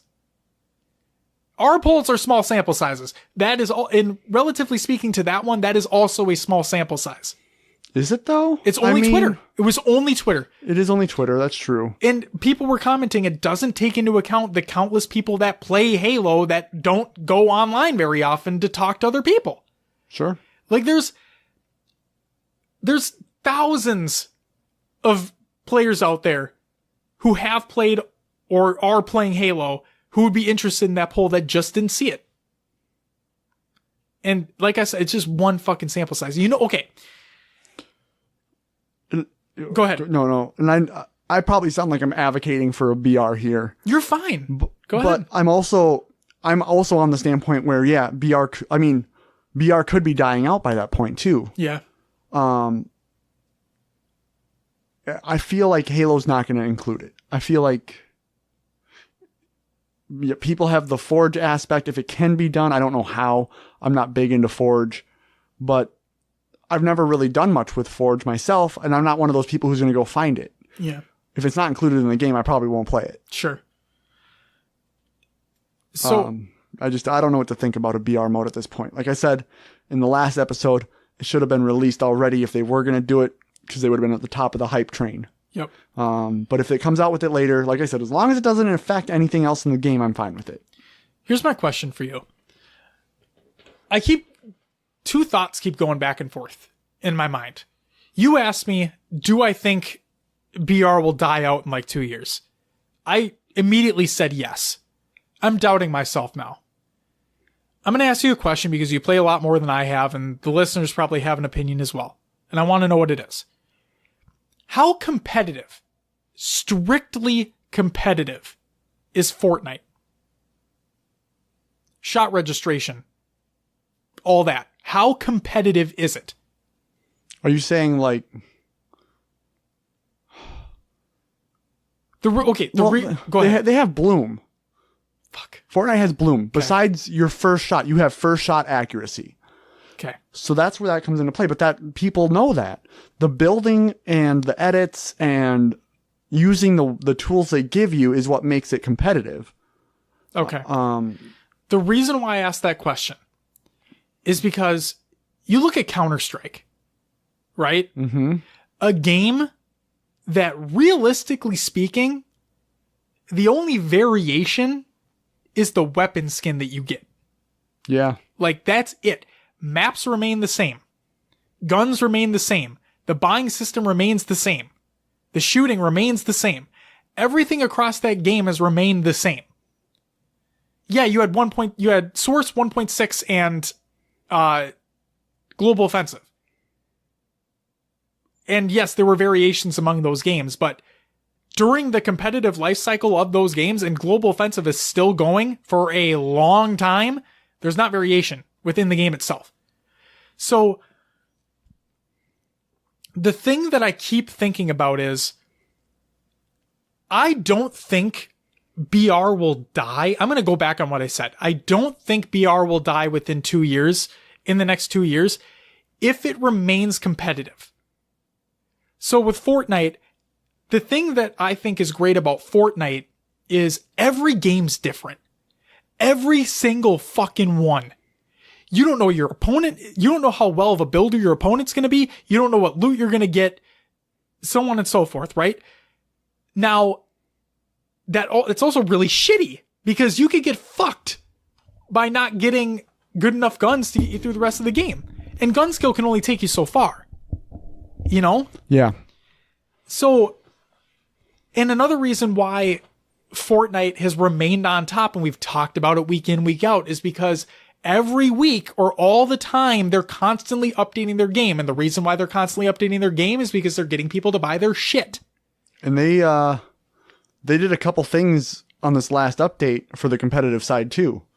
Where, Good. They actually have a creator mode. I saw that, yeah. Where you can put in a name of another player and support their Fortnite. I don't know how you support them, but you do somehow. And Good. then now they have like an in-game competitive mode where you can sign up for tournaments in-game and accrue points and whatnot. And they seem to be supporting that competitive side more than the casual side. I mean, but is there really a casual side? Like BR is Sure. pretty much strictly competitive every game. You don't know who you're going to match up with. And another thing that I was seeing within the Twitter responses is that you guys need to release a Halo BR because then all the top streamers will come over and play it. And I'm thinking to myself, yeah, they would for a month or less. Because that's what so right now Ninja is playing Black Ops. Yep. He's playing Blackout. Blackout, yep. Yeah. And I'm curious to see, because he's doing a Doritos Bowl tournament or whatever. Sure. And I'm wondering, is this like a one-time tournament that he's doing and then he's going back to Fortnite? I don't know, because I feel like his money is in Fortnite. Do you still watch him? No. I was going to ask what his viewer count is when he's playing Blackout. I saw that he was on it, but I haven't tuned in. He has 80 to 100K when he's playing Fortnite at peak hours. When he's, yeah. And he knows Twitch so well because yeah. I did tune in one day when he was playing Fortnite and he only had like 35,000 viewers. Yep. I'm like, this is weird. And someone commented on it in his channel and he goes, yeah, I got on late today. I got on an hour after Shroud, an hour after Dr. Disrespect. He's like, I know how Twitch works. That's why I don't have any numbers right now. Yep. Like any numbers, 35K. Like yeah, right. No, I get where he's coming from though. It's all business. It is. It's all business mentality. If you're not on when you're supposed to be on, then shit. I mean, yep. Good luck. No, but like the point I'm getting at from those responses is, yeah, they will come over, but I honest to God don't believe it's going to be for very long. And I know that a lot of them got their starts in Halo, but at the same time, when your viewers are in Fortnite or in a different game, you're going to go back. And then also the point I was getting about the weekly updates or whatever for Fortnite, mm-hmm. If Halo doesn't have that, like if Halo releases a BR, right? Before or during Infinite, whatever, they release one. If they're not continually updating that game, bye-bye everyone. Yeah. Everyone, every big person's gone. So really what you're saying is you need something to keep the players engaged. Yeah. And I thought that was going to be an issue with Blackout because there was just the mode. There was nothing to keep people coming back until... Yet. Oh, what are you going to say? Until this last update they did. I think it was Saturday. Yeah, they just released one, yeah. Saturday at 12 p.m. Central, they released an update and it includes what they call the black market. And it's a 200 tier, basically free battle pass from Fortnite. So there you go. You have 200 tiers to work through of, gaining XP, and you can unlock emotes, skins, loot. I'm going to call them loot crates because that's basically what they are. Sure. You can't pay for them, but you can get an item out of this, randomized item. Wait, is that what you can use your COD points on? Oh, maybe they're going to have. I fucking hope so. I still don't know what I can use those for. I have literally no idea still what I use COD points on. But yeah, they have these things in this. I don't know what else, like they call it the black market, but I feel like there should be a different name. The blackout market. Blackout. Yeah. Well, I think you can accrue points in multiplayer and dope. blackout for it. Ooh. So you can play either mode. I use the stuff in those other modes though? Like, are they just weapon skins and whatnot? Weapon skins, Fuck yeah, dude. You can emote in multiplayer, right? Maybe. I haven't tried. I don't know. Yeah, I think you can. I'm pretty sure. I think I saw someone do it. I was playing some S&D with Joey. So that's why it's called the black market. Yeah. Black Ops. Black Ops, black market, Yeah, that's why. They have the black market, which you get all these, and it keeps you coming back to play more and more, so you can unlock more and more. And we're not saying that Halo won't have that if they do come out with a BR. We're saying that it needs to. Right. If they want to keep these big names coming out, to keep that viewership high, to keep people wanting to buy their game, and to keep wanting to buy microtransactions. Sure. And that's a whole other topic of discussion in regards to microtransactions and Infinite, because they said that there won't be like traditional microtransactions, I think is what they said. There won't be. But if you have a BR mode, you have to do something to keep people coming back. You have to have balance updates. You have to have new content coming out. I guarantee you, if Fortnite didn't have these seasons, have these battle passes and whatnot, nobody'd be playing that game anymore. It's the new content that keeps people coming back. Exactly. Blackout is new. Blackout has everybody going to it. If Blackout keeps taking content updates while their other studios are working on the next year's game, they're going to be fine. They're going to be just fine. I'm wondering if they're going to do any, so PUBG added a map, right? And that seemed people didn't like it, and then that made players fall off. And then you have Fortnite, which keeps updating their map. Yes. I like that a lot better. Yep. It keeps a variant, but it stays familiar. It makes it so everybody knows what to expect. Sure. You know? Yep. I'm wondering what Blackout's going to do with their map choice, because I'm at the point, I played hard opening night. I played hard the last couple weekends, and I'm just like, where do I drop now? Yeah, where do I go? And I'm honestly, I'm still learning the map. I don't know exactly where everything is yet, but I know the places I like to land. That's a whole nother topic. No, I get it though. It's just the point that we're trying to make, and the point that we've said before, is that we're fine with it. We're fine with them coming out with one if it doesn't detract from other aspects of the game. And if they do, they need to continually provide updates to it. They can't just put it out there and say, all right, here you go. You wanted it. You got it. Mm-hmm. No, that's not how this works anymore. Yep, that's not how today's day and age works for games. And yes. So if they do it, that has to be the way. But with going back to it, the timeline and the way things are going, I don't see them doing it. Sure. But like you said too, and like Goalie Sniper said, if they release one before Infinite's release, that could be huge. It could. It could hype people up for Infinite even more. DreamHack Atlanta. Sure. They drop it right there. Maybe. It's available to download and play right now. I doubt it. Oh, I doubt it too. But how crazy would that be? It would be. Hey, remember that poll we put on Twitter? Yeah, fuck you. You knew it was real. All right. I think that's where I'm going to leave BR. I'm going to say great if they have it, as long as it doesn't mess up the rest of the game. But I don't see them having it. That's my thought. Like you said, I think it's a little too late. I think so. Will. Mm-hmm. I'm sorry. That discussion was kind of long in the tooth. A little bit. But we got through it. We did. Together. We included the community. It's what we're built upon. It's good shit. And next week, I can't wait to hear what people's responses for this fucking Halo news are. This is going to be unbelievable. But ladies and gentlemen, we've made it to that point in the episode, the point where I hope you've stuck around and waited, because this is going to be the good one. Ladies and gentlemen, without further ado, we present to you the Wes Price Clutch interview. Ladies and gentlemen, welcome to HCS Pro Talk, and our very second interview, this time with the man who's done it all, Wes Clutch Price. Wes, how are you doing today? I'm good. I had some physical therapy for my shoulder earlier. I'm knocking that out on a daily basis. And other than that, just trying to make it every day.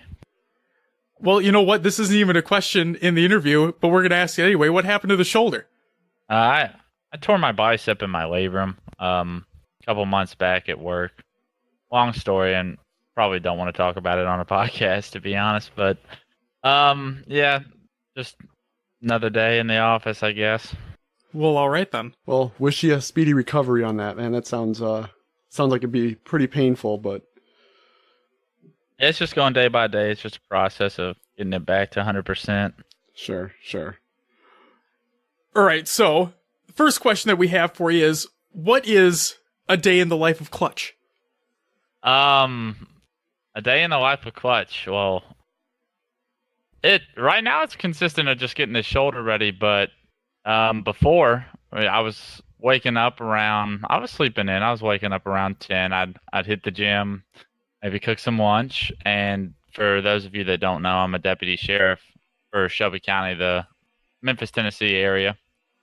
So I would go to patrol from 3 to 11 would be my hours of work, which is like a preferred schedule for me. So like 3 to 11 for me is like the busy shift for the sheriff's office being on patrol.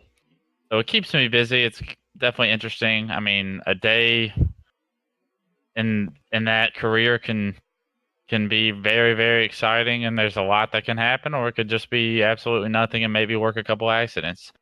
But yeah, I live just a pretty not an exciting life, I don't think, other than when people choose to make it exciting at work. I'm very routine. Well, regardless, thank you for keeping your area safe. Hopefully everybody appreciates it where you're from. I hope most people do, but there's always those outliers. Yeah, of course, there always is. There's people in the world. All right, so this is probably going to be self-explanatory, but we have to ask anyway. How did the name Clutch come about? It's actually, that's a funny story, is I actually stole it from a friend way back in the day. I made my first gamer tag, Mr. McKinnon, who was my algebra teacher my freshman year of high school, and you'd have to, and I only was considering playing Xbox Live with like high school friends, so it kind of was like an inside joke. That's amazing. And it kind of escalated to the point where I needed to change my gamer tag, obviously. Not to mention, I forgot to say this, but when I made it Mr. McKinnon, I didn't know that you couldn't change it, or like that it costed money to change it. So I kind of just got stuck with it for probably like the 6 months of my Xbox Live career. And I was sitting there like, gosh, I got to find a new name.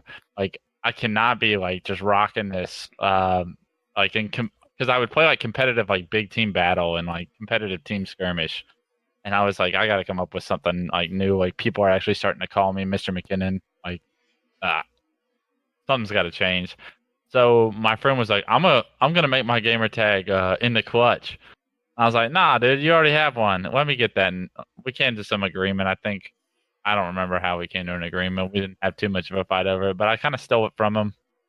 And I went forever as in the Clutch. And I don't know why I thought that was a cool idea at the time, but started making myself a name on the professional scene, and I kind of had to shorten it to Clutch just because it looked more professional. And I think actually MLG made me change my name to just straight Clutch at some point in time. Wow. Was there a reason they made you just shorten it down, or did they need it to be like a certain length? Or I think it just looked more professional, and sure. Sponsors were coming into the league. I didn't have a problem with it at all. To be honest, I wish I had just originally made it Clutch, but obviously that's such a generic name that I wouldn't have been able to do that with a gamer tag anyway, so I would have had to do something. So I'm going to put you on the spot here. Was Mr. McKinnon a good teacher? Mr. McKinnon was like a funny story, actually. Mr. McKinnon, I got to sleep his entire class away because he was like also like the leader of the chess club. and he couldn't get people to come to the chess clubs. And he said he made this deal with everybody. He's like, if you come after school to the chess club and you beat me in a game, you'll get an A in the class for the rest of the year. Like, I low key like used to hustle in chess. Like, my dad and I would play a lot growing up and whatnot. So I showed up and I kind of cheesed him real fast into a win. And I slept the rest of the year. So it was a win-win for me. I really couldn't tell you if he was a good teacher because that was like a class I didn't actually take. It is one of the greatest things I've ever heard in my life. That's awesome. Oh my god. That's incredible. Played the whole thing out. That's awesome. He wasn't expecting me to be good, or at least as good as him. And he ate his words pretty fast. I don't think anybody else beat him. So I was like the only kid that I just remember specifically like him handing out tests and me just like putting my head down and waiting for class to be over. It was pretty nice. At least he owned up to his word too. Yeah. Like, it'd be a whole other thing if he just decided, nah, you got me and all, but I know what you did there, you know? He held up to his word, he gave you that A, that's awesome. Okay. Give us the rundown on Queen Poppy. Queen Poppy. Oh, that's Popsicle, Queen Bee over here. She's actually sitting on my bed. That's my little girl. She's my ride or die. She's a pit bull. She probably weighs about 50 pounds now. She's getting overweight now that she's getting into her older years. But I found her downtown one day after work. I used to be a bartender downtown. One day after work, I was just walking to my car, and one of the main streets in Memphis is Poplar. It's a big street. It gets to like some bad parts of town as well. And I saw this pit bull, and she was in a real rough shape. She had mange. She was real hungry. Really just one of the saddest things I've ever seen. And I've always had a dog in my life, and every dog I've had has been a rescue. And it just happened to be a day, I think it was within like a 3-week period where the dog before her had passed away in my life. And I'm just such a big dog person that I saw her immediately and took her home, gave her a bath, gave her some food. And now she's just turned out to be the love of my life. I mean, she's probably the greatest thing that's ever happened to me. There's been a lot of hard times, a lot of long days at work. I'll come home and she's the first thing I see, and she's always so excited to see me. And she's the sweetest can be. I know pit bulls get a bad rep a lot, but I mean, I don't understand why, because after having her, I mean, she's the sweetest dog I ever owned.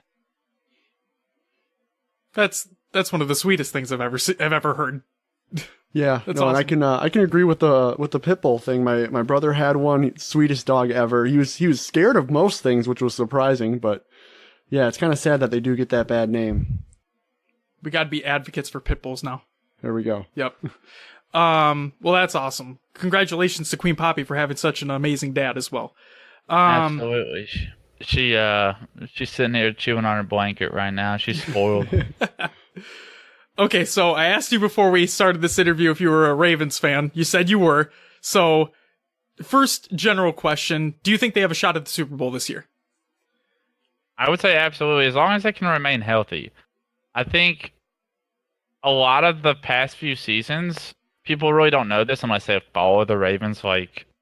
And no one follows the Ravens unless you're a Ravens fan, really. But we've just been riddled with injuries for so long, it feels like, that people don't really know who the real Ravens are. And for one, this is the first time I'd be able to say that we're relatively healthy. And because of that, I think they really do have a chance. We're going to find out here in the next 4 games. I know they got New Orleans at home, and then they go to Carolina, and then they have the Bengals and the Steelers back to back. So these 4 games are going to be very telling of who the Ravens really are this year. But I know Joe Flacco gets a bad rep, but I really think that I think with his back against the wall this year, he's been playing very well. And now the fact that we have like Michael Crabtree, John Brown, Willie Snead, you got some weapons that are finally starting to make plays. And then the defense, I mean, the defense speaks for themselves. They're a star-studded cast from the D-line all the way back to the safeties. So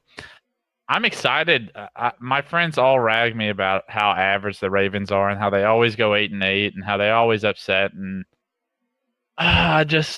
want them all to shut up so bad. So I'm all in on them. See, we're in Minnesota, so we're Vikings fans, and we have yet to get a ring. So we're sitting here. Last year we thought was going to be our year, and then we shit the bed against the Eagles. So it's like Minnesota sports, they build you up so high, and then just to drop you right down back to earth. So I like what they got up in Minnesota. The only problem you guys are going to have is your offensive line. Oh yeah, we know. When it comes to late in the postseason, you're going to start playing. Everyone that makes it that far has a good D line and a good pass rush, and dealing with that's going to be tricky. But I would say Minnesota has some of the best talent in the league. The problem is you got to come out of that. The NFC is just. I guess the AFC is tough when you have Kansas City and the Patriots, but I would rather play those teams than play the Rams or Philadelphia. Yeah. Like those teams, like when it gets late into the year, I mean, at least the Patriots and Kansas City, neither one of them have a defense, so you should be able to score on them. And all you got to do is somehow stop them. Somehow find a way to stop them. When you're playing against the Rams and Philadelphia, I mean, they just have firepower everywhere. I mean, on offense and defense, they're so much more well-rounded. Yeah. Yeah, it can be. Yeah, it's going to get tough late in the year for sure. It's in that offensive line. It's been killing us already. I think our quarterback has been taking enough shots as it is. The longer the year goes on, I think it's going to wear us down. I'm just glad we beat the Eagles at home. I really do like Kirk Cousins. I think that's a very big upgrade for you guys, as far as Case Keenum's concerned. I think Cousins definitely could make that jump from. Well, would y'all make just the division round last year? Yeah, we made it to the NFC final. We made it to the NFC that was championship. The NFC final. That's right. Okay. But yeah, we got Stephon Diggs play against the Saints was pretty nuts too. Oh yeah, the Minneapolis Miracle. That was incredible.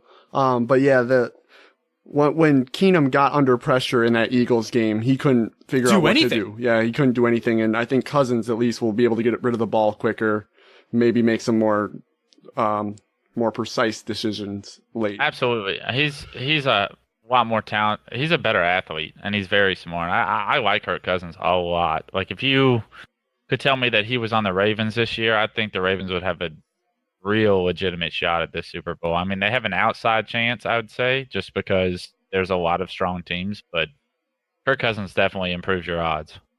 How many years do you think Joe Flacco has left? As a Baltimore Raven? Just say as a football player in general. I mean, you look at Tom Brady as well. So I think he'll go and play 3 or 4 more years somewhere. I think that's good. Yeah, I think that's good. Depending on where he goes. I mean, if he goes somewhere with a good offensive line, I think he could have a whole nother career ahead of him. But as of right now, this is his last year in Baltimore. I think everybody knows it. That being said, I'm not like a Lamar Jackson truther. I haven't seen him throw well enough to want him to be a quarterback for my team. Well, here's wishing your Baltimore Ravens the best then, moving on forward in the season. Do a Vikings-Baltimore Ravens Super Bowl would be awesome. There we go. In which case, Clutch, I'm against you in that point. A lot of purple. It'd be in a lot of great purple, though. A lot of purple rain. Okay, next question. We see you playing a lot of this thing called Fantasy Stud. So, would you mind explaining what it is? Because based off what I saw, it looks like a cross between poker and fantasy football? Yeah, you're actually hitting the nail on the head right there. It's pretty hard for me to articulate without, like, visually showing you a game of it. But I'll do my best here. So a good buddy of mine, old Halo Pro, Swiftkill. Oh wow! Him and some of his friends decided to create this new poker/fantasy football style of game. And what it is so imagine yourself sitting down at a poker table, but instead your cards are. And you're playing a game of Texas Hold'em, but instead your cards are football players. So you'll sit down at the table, you'll pay an ante for the first set of cards. Your first set of cards are going to be a quarterback and a running back, and everybody at the table will flip over their cards. Say you get Aaron Rodgers and you get David Johnson. You can either fold or you can buy into your tight end. And if you decide to buy into your tight end, you'll flip over your tight end. And your tight end will be Jimmy Graham. And once again, you have the option to fold or you can buy in further. Now, if you fold there, you still have an opportunity to win money with your first 3 cards, or you can continue to buy in. You just have. Hold on, I got lost in my own train of thought. It's really hard to explain. It's okay. It's all good. So basically, what you're doing is you're getting 3 receivers, 2 running backs, a quarterback, and a tight end. And you're progressively getting these cards as far as round by round, and each round you're having to buy in. And at the end of it, you'll have a team, and you get 3 swaps and 3 trades. Now, the point of swapping and trading, you can swap players that you don't feel are going to have a good fantasy week, or you can trade cards for players on similar teams. Now, there's a bonus of players being on the same team get a 1.25 times the points that they would collect that week. So it's better to have 2 players on the same team. That being said, 3 players on the same team gives you a 1.5 times multiplier, and 4 is a 1.75, and it gets ridiculous at that point because some guy last week had like 4 Kansas City Chiefs, and Oh my God. yeah, it wasn't even fair. No. But I mean, that's like getting a full house or something in poker.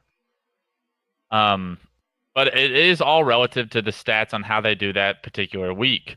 So even though you do get 4 Kansas City Chiefs, you do still have a chance of losing if the Kansas City Chiefs get shut out or whatnot. Right.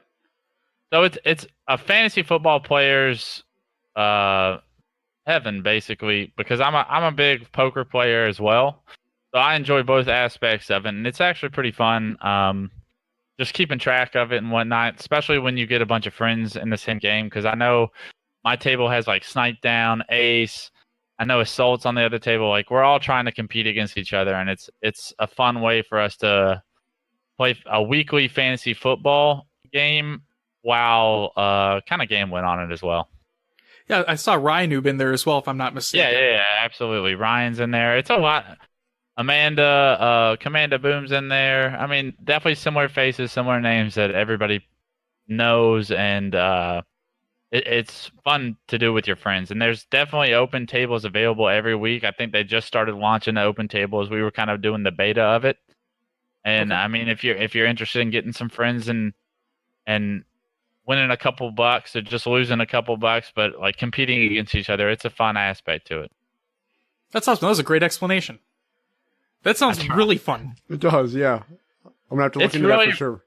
It's really easy to fit. It sounds complicated, but once you play it once or once you watch a hand get played, it's really easy to catch on to.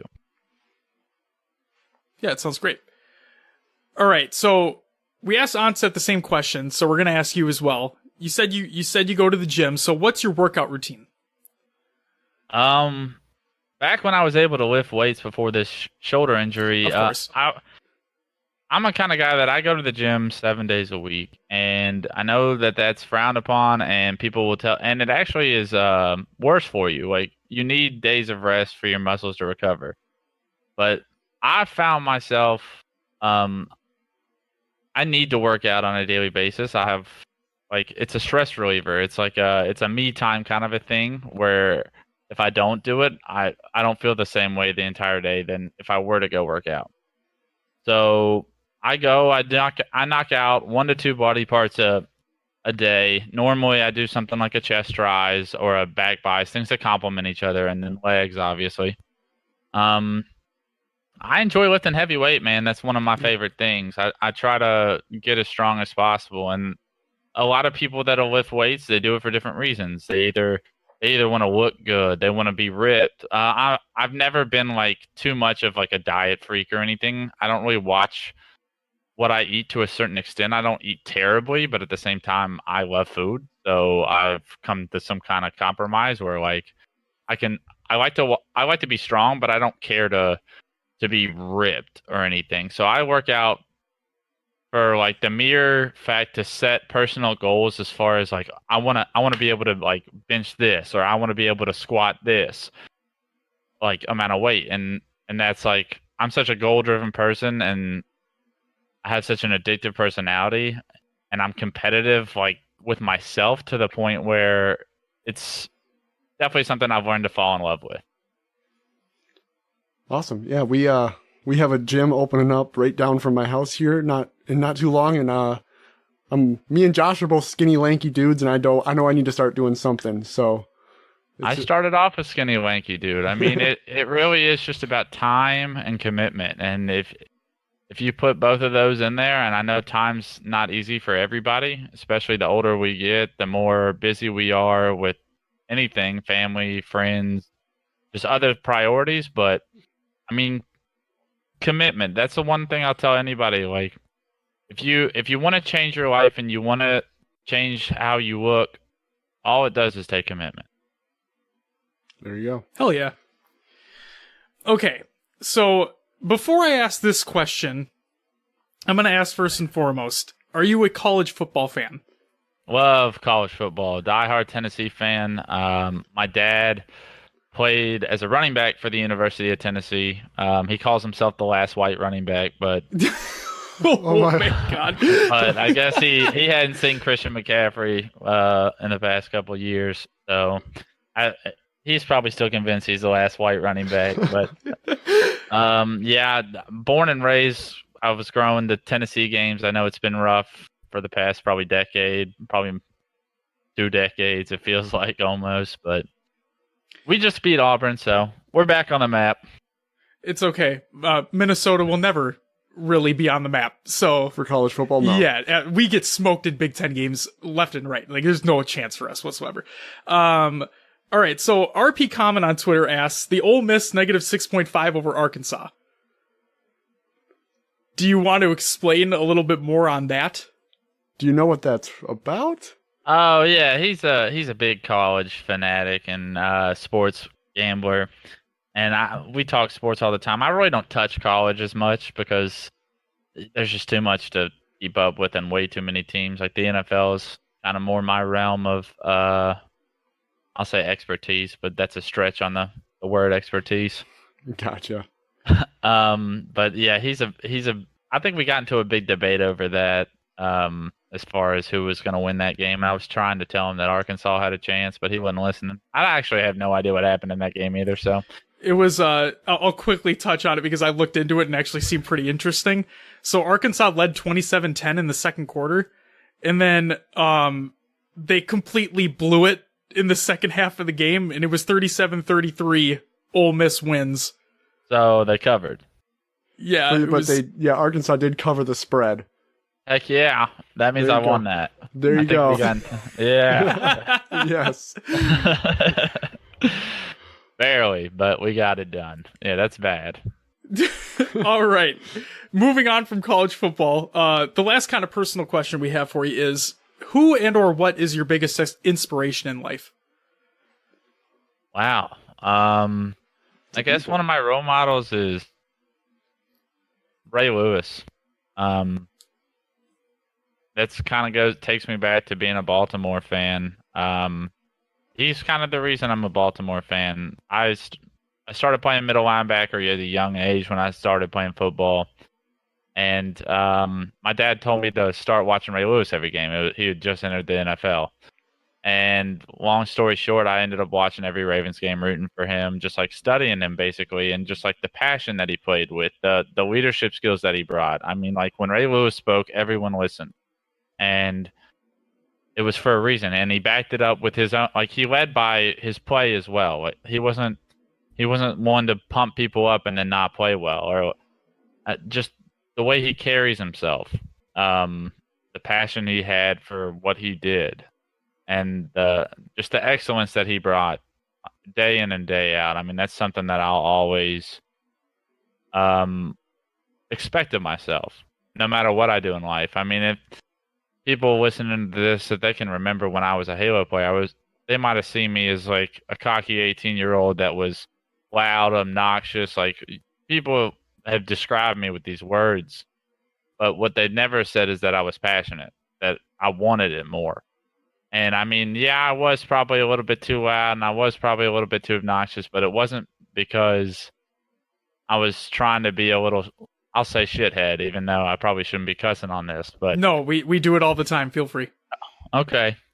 I was probably a little shithead more times than not, but nobody was going to outwant it more than me. And I think that's led to a lot of the things that I've been successful in life so far is the fact that I just want it more than the other person. And that's something that I think Ray Lewis gave me. It's a fantastic mindset to have as well. Because when people do watch like the Halo streams and whatnot, and they see people getting up and screaming and whatnot, they don't know the full story behind it. They can only make those assumptions based off what they see on the screen, you know? So you saying that gets a bigger perspective into mind, which is really good to have.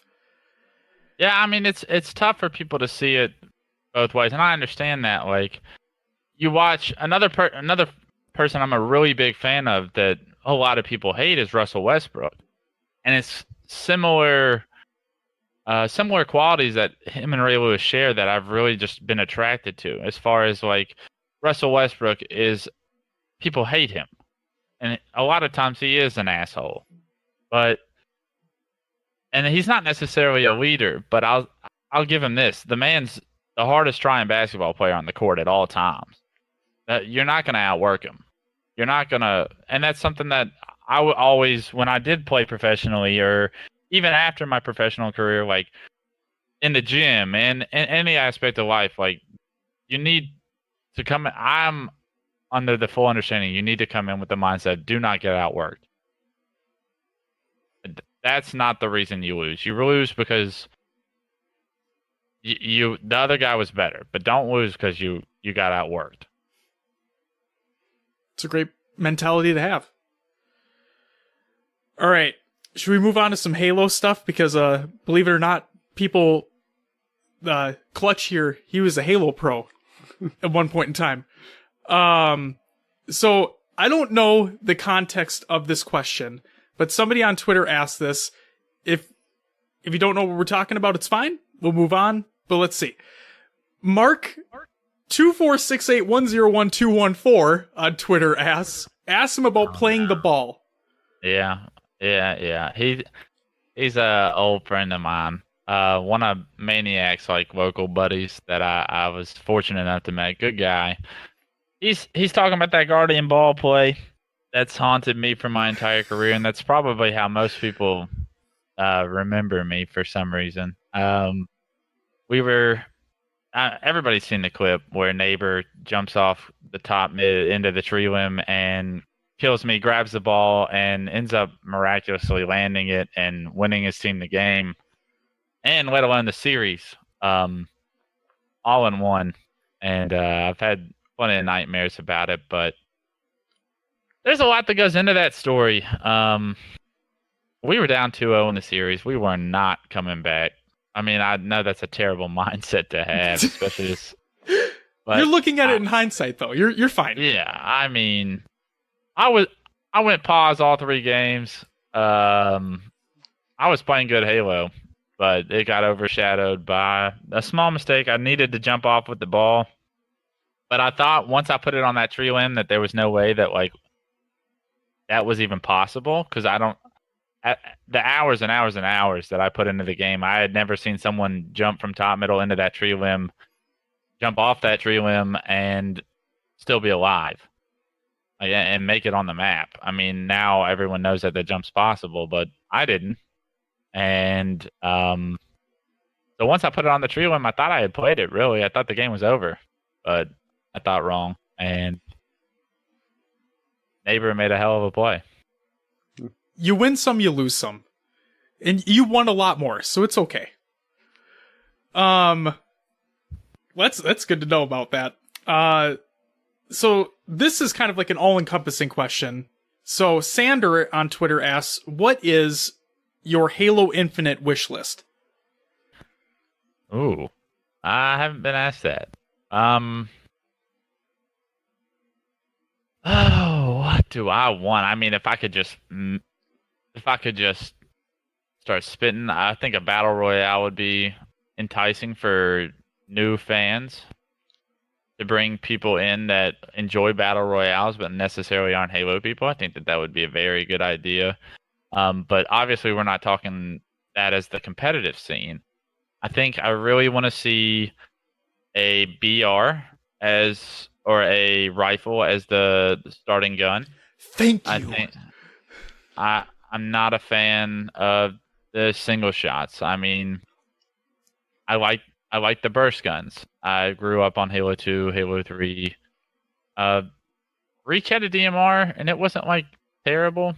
Obviously, people hated the bloom. I didn't really mind it as much, but I definitely don't want bloom. I want it to be. I mean, if we could just say it, I don't want sprint, but I don't think that that's I don't know if that'll happen. I really am not confident in sprint not being a part of it, just because it has been a part of it for almost what feels like 6-7 years now. So, yeah. So it's almost become part of it. So if we do have sprint, we do have all these new, same thing aspects as Halo 5 in regards to clamber, in regards to the slides and everything. I want it to be magnified. I want the jumps to be harder. I want more possible things, so that when we get on a map like Plaza or something, there's like difficulty jumps. Like, we need to make that a skill variance to where like good players can do all this, and then the best players, they can do a whole nother level of that. That needs to either be magnified to the point where the skill really does come out, or it needs to be taken a step back. If that makes sense. Oh, yeah, that's a great point. Also, the snipe is way too easy in Halo 5. Absolutely. I love snipes. I want to see more. I'll say this. I want to see more symmetrical maps with 2 snipes on it, but we need to chill out with the auto aim and the auto aim with the snipe. I mean, you see more no scopes than you do see people scoped in nowadays. Just due to that. I mean, that never would have slid in Halo 3. You always had to quick scope people and whatnot. So yeah, I'm one of those who, if you give me a sniper in any other game than Halo 5, I'm not hitting those snipes. So exactly, and I want to. We need to up the skill with that weapon for sure, because it was something to make a play with snipe, and like Halo 3, it was something special. And nowadays, I do believe that the players nowadays are probably more individually skilled. They are capable of more. But that being said, we're also making it easier for them. It's very true. Okay, so you already answered like a couple of these subset questions that we had, but the other ones that we have, we've already asked our community these questions as well. We've had polls about these. But should Halo have hit markers? No. All right. Should Halo have, I guarantee this is going to be a no, but should Halo have radar in competitive? No. Should Halo have aim down sights?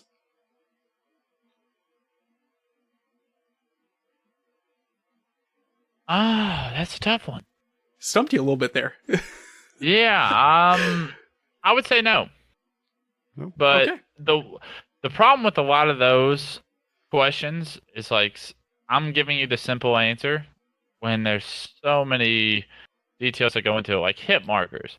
Hit markers are in Halo 3 would have been a travesty. But in a map, like on maps like the ones in Halo 5 where like there's so many levels and elevations and things that you can get to that it's like it does lessen the skill gap.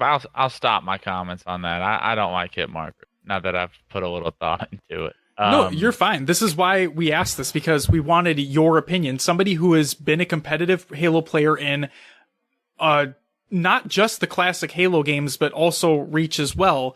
So you've seen some of this advanced movement as well. You've played with it. Yeah. I don't mind sprint as much as I mind some things like hit markers, if that makes sense. Yeah, of course. It takes a level of skill out, and I don't like that. And I'm not saying that, like I was saying, the players nowadays are definitely, I feel more skilled, but we're also making the game 10 times easier. Now you're just telling them that the guy's no shield instead of, I mean, you had to either know the guy was no shield or you're going to have to turn that corner assuming he's full shield because, and that changes the way that you can play the situation. Like Splice is so fast and the way they play Halo 5 is so quick and overwhelming.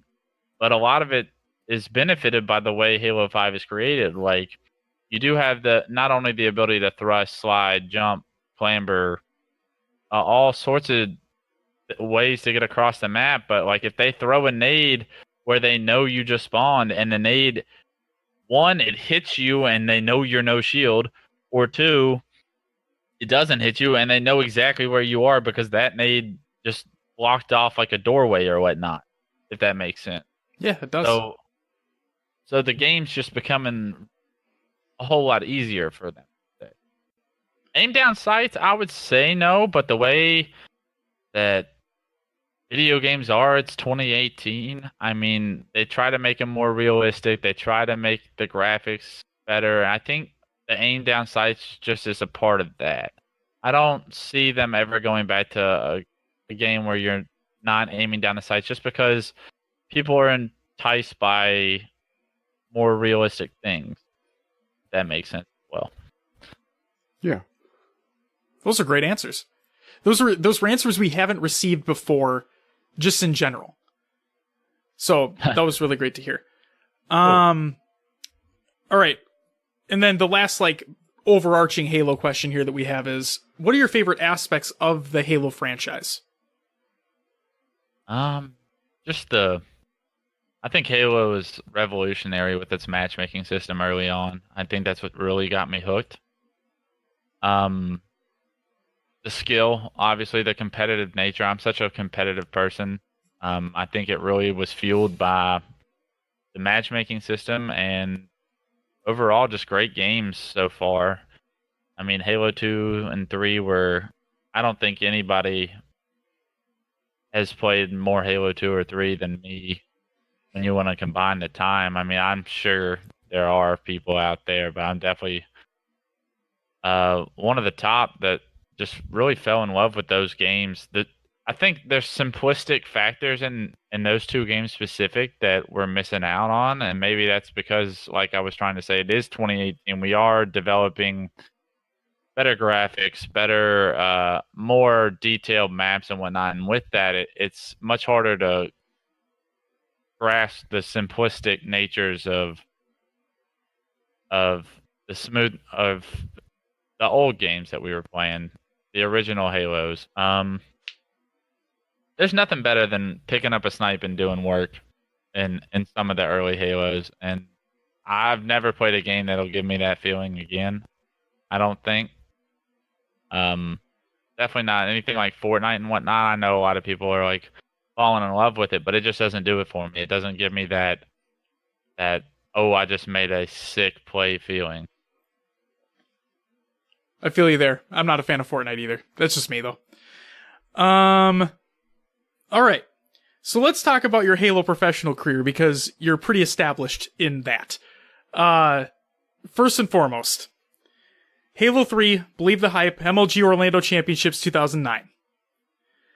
So there was a kind of a controversy that happened at that event, not with your team, but it was Triggers Down versus Classic. And Triggers Down were about to win their series and Hysteria's Xbox froze and they had to restart the game and they ended up losing. Which they ended up then losing the series. And things did not bode well for Triggers Down for the rest of that tournament. So, hypothetically speaking, okay, I know this tournament was a long time ago, but if Hysteria's Xbox did not freeze, how far did you potentially see Triggers Down going within the tournament? And would you have been playing against them in the finals instead of Classic? Yeah, I definitely expected to play Triggers Down in the finals. That being said, all that happened in winners bracket, so I don't know I forgot who they lost to. I think it was Instinct, if I remember correctly, in losers bracket, and we beat Instinct. We beat Classic fairly easily. I think Classic took one game from us. I mean, we were waiting for them. we can't win the series for you, Triggers Down. I would have loved to have played them. Them being the icons they were in 2009, I do think that they were probably the best team in 2009. But that being said, I mean that's why we play the game. It's as simple as that. We won our series, and we're sitting in winners finals. We're sitting in the finals of the tournament. Hey, we'll play whoever comes out, and I think everybody on my team will tell you. Yeah, I mean, we were as confident to say like it don't matter who we play. We're not losing this tournament. Like we came in with that mindset, and that's how we continued the whole weekend. And I know we were underdogs and whatnot, but we didn't come into that tournament with the mindset we were underdogs. Everybody else in that building probably thought we were underdogs, but us four, we knew what we were capable of. I mean, we had beaten every one of those teams throughout the season. We had beaten in individual series at tournaments. It was just a matter of putting it all together in one weekend. And boy, did you. And you did so handily, like you said. You beat Classic to send them to the losers pretty handily, and then they come back and you just straight whoop them. So, how did it feel winning? And then, yeah, we'll just say that. How did it feel winning what was at the time the biggest prize pool in Halo Esports? Yeah, I mean, it was a dream come true. I went from going to my first event in 2006 and sitting in the fans and watching the Ogres win a tournament and just being the biggest fanboy. And it was like being at a basketball game or being at a football game, and watching like just professionals just be the best. And it was eye-opening. It was something that I wanted for so long, and I had put so much time into it and so much heart and so much grind and sacrificed so much in my life up to that point that I needed it. I needed validation for everything that I had done so far, for everything that I had sacrificed. So it was just such a relief. It was such that has been the best feeling in my life so far today. And for people to try and take it away from us as far as saying we didn't get to play Triggers Down or whatnot. I mean, that's a conversation that I'm not ready to have on a broadcast, just for how irritating that is. Because like when we went to that tournament, we played the fifth seed, we beat them. We played the fourth seed, we beat them. We played the third seed, we beat them. We played the second seed, we beat them. I'm sorry, Triggers Down. I don't know what to tell you. You guys lost to Soldier 187. But yeah, no. I mean, you guys, like you said, you were there. You did your part. It's not your fault they didn't make it there. It's like Baltimore winning the Super Bowl back in the day and being like they didn't play the best team. Not our fault. Let me just say this so you don't have to. Anybody who's negative towards you guys winning that tournament can get the fuck out of here with that, because right. Like you said, you showed up, and we're going to talk about a series later on in this interview where, again, you said one team definitely showed up, one team did not. And that's all it's about. It's Championship Sunday. If you don't show up, then what the fuck are you doing there? What's the point? Right. So yeah, you clearly did. You won handily. You deserved it, and you hoist that trophy high. Absolutely. I mean, I know maybe that came off a little bitter, but no, I'll say it like this. That's, like I said earlier, that's probably one of the greatest accomplishments I'll ever have in my life, and I put it up there on a pedestal for sure. Good. See, in the words of Vin Diesel, it doesn't matter if it's by an inch or if it's by a mile. Winning's winning.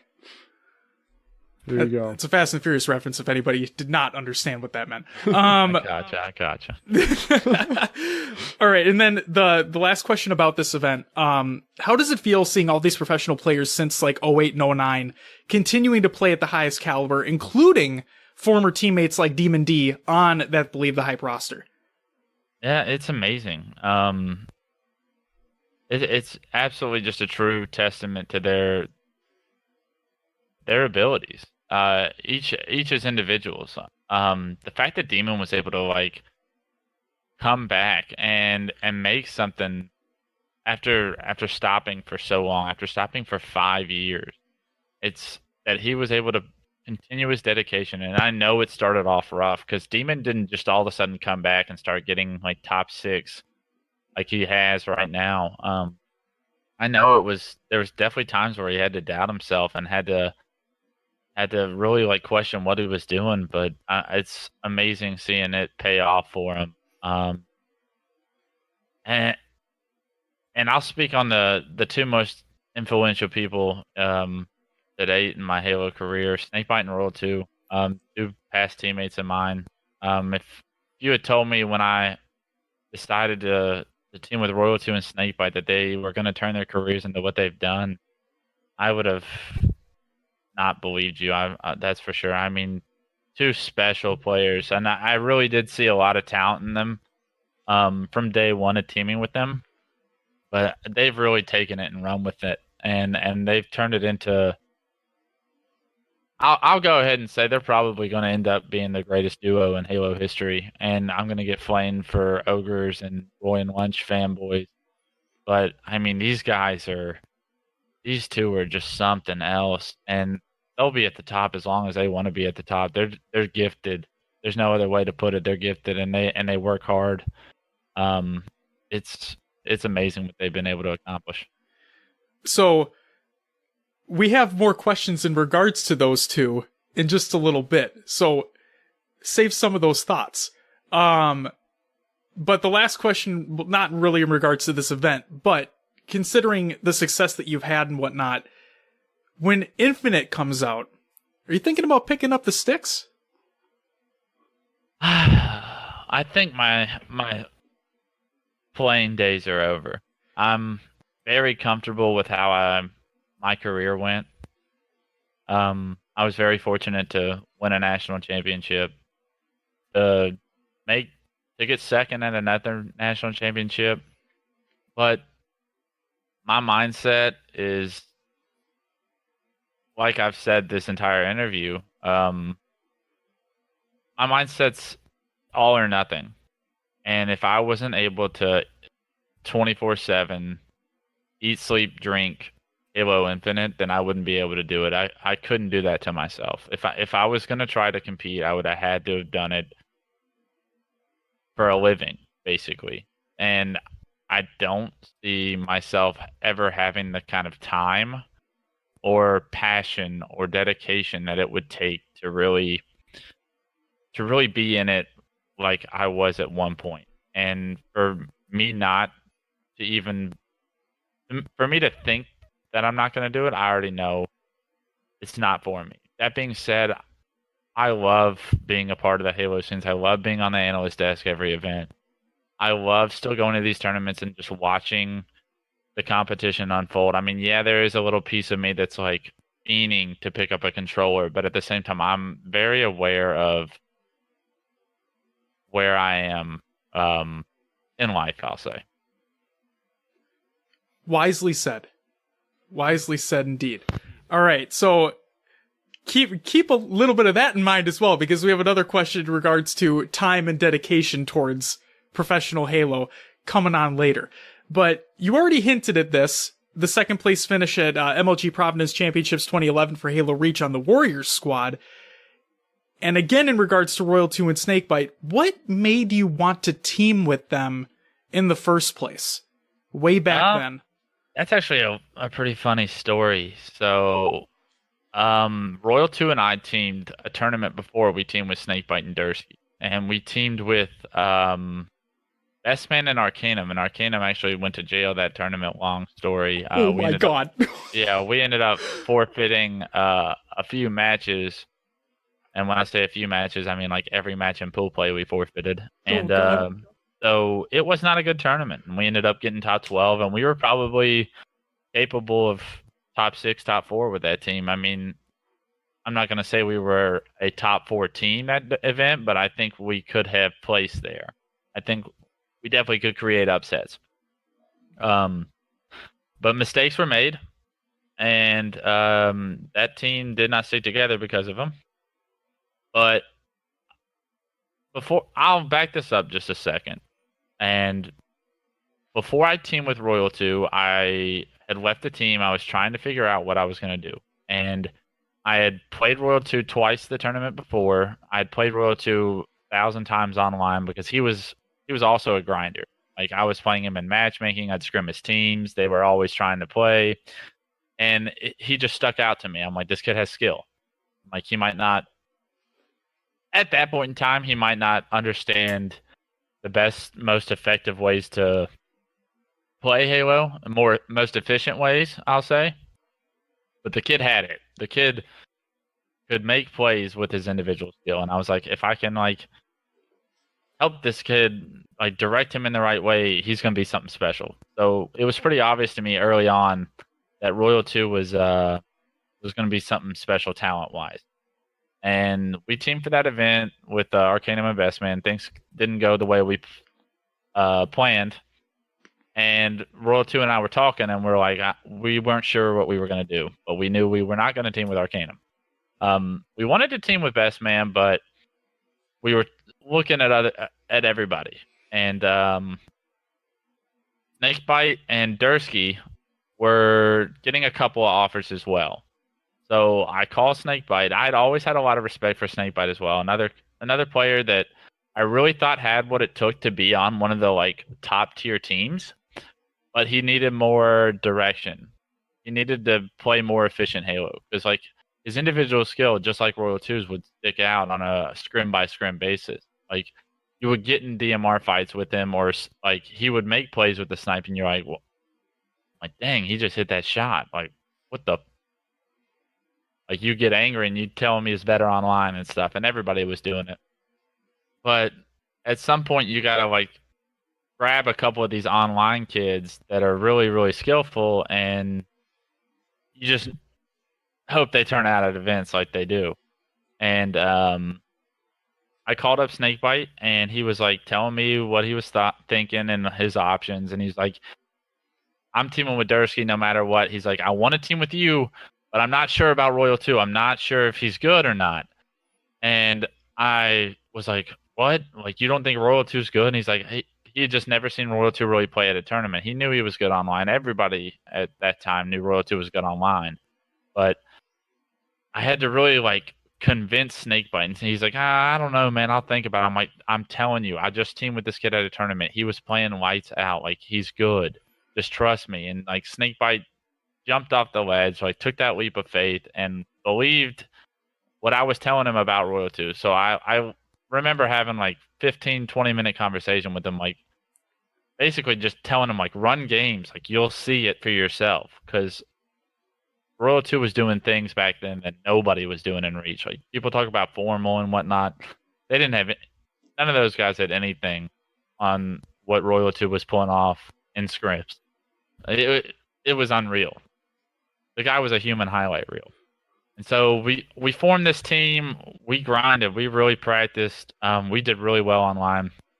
And the 2 tournaments we went to, we got 3rd, and then we got 2nd. And we probably had a chance to win the one we got 3rd at, but we went to a game 11 and losers finals and just lost like 50-47 or something to the team that ended up winning. So, or I think it was to Lethal's team. They might have got 2nd, but yeah, that 2nd place in Nats 2011. That really is a tournament that I don't want to say haunts me because that Instinct team was so good in the finals, but that Warriors team was special, and we needed to win a tournament to put our names down in history. But that was a special team, and I would have done anything for those guys. And if it would have meant, obviously, Royal 2 and Snakebite have come so far and have so many accolades now to their Halo career, but that national championship would have been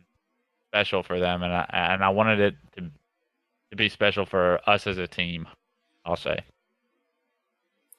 Well, I think it was still definitely special for them as a whole, especially considering you being the coach of both of them on that CLG roster that won Worlds that we'll talk about in a little bit. But you guys obviously have tenure together. You guys obviously respect each other. And I think if Snakebite didn't really believe the hype on Royal 2, yeah, that was a terrible pun. I fucking went there. He went there. Yep. See, I hate puns, but I always have to like try to slip one in there, and that one was just sticking with me the entire time. I got to do it. No, I obviously I'm happy you guys both took a chance on Royal 2, and we obviously see the fruits of their labor as they continued on in their careers, and it's just great to see. Okay, so let's talk about Halo 5 now. World Championships 2016. You guys get a first place finish with that CLG roster. So, coaching CLG, still with Royal 2 and Snakebite. Again, you said that winning that national championship was the biggest highlight of your career. How did it feel winning, and again, very handily, the first ever Halo World Championship title alongside your teammates Royal 2 and Snakebite?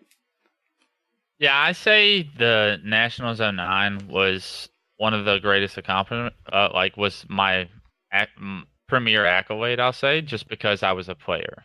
As a coach, I had to come in with a different mindset. Don't get me wrong. I wanted it, and I did work, but it's a whole different world than playing. You do so much more as a player, obviously, than you can do as a coach. But coaching those guys to the first World Championship, it wasn't really about I never thought twice about me winning a World Championship. It was more of like an unfinished business with those two. It was like we didn't win that Nationals 2011, and that kind of like bothered me. So anything I could do to help these guys win this World Championship, I feel like it was going to fill in that that gap that we left open back then. And it really was just about doing whatever I can do to watch two of my best friends succeed. And I was fortunate enough to be a part of it and help them, but I'd be naive to say that they were so determined and so dominant that I think that they could have and would have done it eventually. I'm glad you didn't sell yourself short there, because people don't realize what it takes to be a coach on any professional team in that regard. So I think you definitely had a hand in them taking home that W. And I don't know if, your knowledge is wide. Do you remember the practice regime that was done in preparation for Worlds 2016? I mean, those guys played every single day. Every day they could. They would scrim. They would go over theater. The game was still fresh to them then. And any practice they put in, they were learning every day. And that's when a game's out for its first year. Now you see Halo 5's been out for 3 years, and they pretty much figured out how they're going to be playing, and now it's just small details. Back then it was revolutionary. To their play style was revolutionary. They were playing so much faster than anyone back then. They were playing so much more dominant. They had really taken advantage of the time that they had put in to the game in the first year, and it showed. But yeah, it was all about something that Snakebite, I'm not going to tell him that he learned this from me, but something that Snakebite really probably did take from us teaming in the past is always look to be revolutionary. Just because you run the flag through camo on pit because it's the most direct route doesn't mean it's always the best, or doesn't mean it's always the most efficient. Depending on whatever variables might be before you in that situation. So he's taken that to a whole new level, and especially in Halo 5. I mean, him and that whole CLG team were so revolutionary in regards to figuring out the more efficient way to play these games, and their dominance spoke of that early on. All right. I didn't include this question, but it just popped into my head because I'm curious now. So Lethal left EG to join that CLG roster that ended up winning Worlds. Is the beef between Snipedown and Lethal real? On Snipedown side, I'm sure it is. Lethal probably doesn't care too much. He doesn't care about a lot of things too much. Not to sell him short or anything, but obviously he's comfortable with the decision he made. Well, I would be too. Yeah, absolutely. So he knows he made the right decision and everything. So I don't think he probably, if there is drama between the two, I don't know that there is anymore. I know at first it was kind of like a salty thing because, yeah, I'd be upset too if I had a teammate leave me after such a dominant Halo H2A path. It was kind of like when BTH broke up after 2009. Like, we won the tournament. We won Nationals 2009, and then we never teamed again. Cloud got an offer from Instinct, and then the other two got a pretty good offer from two other people, and I found myself the odd man out. I didn't hate them, but yeah, I wish we were still teaming, and yeah, I wanted to beat them every single time.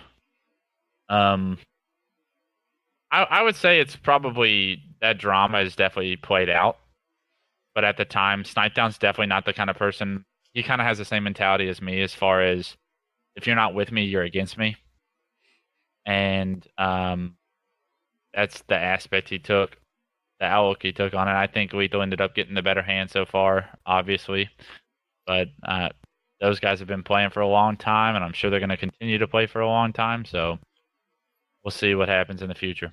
Yep, I think you guys definitely got the better end of that stick as well. Okay, so moving on from events themselves, let's just talk about playing, coaching, and casting now. So for the aspect of playing in competitive Halo, what did you do to better yourself as a professional player? Played every day for way too many hours.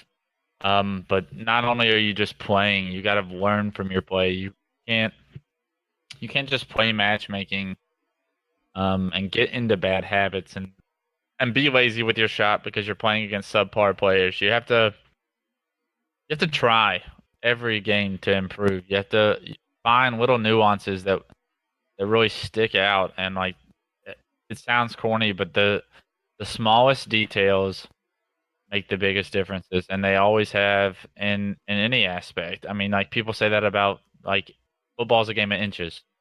Like, Halo's a game of centimeters, if that's the fact, because, like, where you had your reticle before this fight started, like, could have put you at a disadvantage. As simple as, like, that aspect. Like, why did you waste your nade here? Like, just small things, and you learn by one, putting your 100% effort into your craft. You gotta try your hardest, and then if you did make mistakes, go back and watch those in theater and learn from them. What could you have done? What didn't you do that you could have done?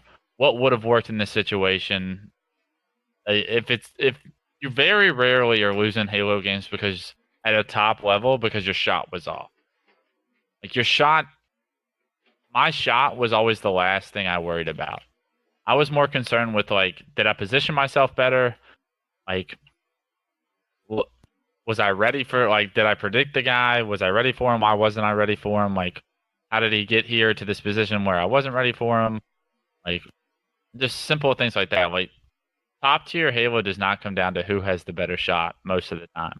I mean, yeah, it helps to have a dominant shot like Formal, Snipe Down, Royal 2, but you've seen plenty of people like Ryan Noob and whatnot have, like, a ton of success just with the little things that the other aspects of Halo, and that's, like, what you need to do when you're practicing on a daily basis. Just pay more and more attention to those, and they become second nature. Very well said. So, talked about what you do as a player. What did you do to better yourself as a teammate? You gotta lead by example. So, how could I expect my teammates to be on time for practice if I'm not on time for practice? How could I expect my teammates to go over stuff if I'm not going over stuff. It's basically you got to be the teammate that you want.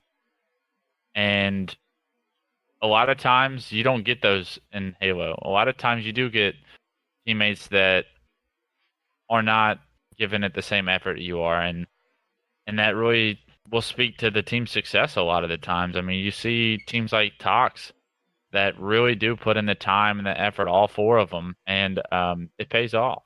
And I think their Halo 5 careers and their bank accounts will speak for that. But I mean, you also have people like Splice that are pretty damn dominant and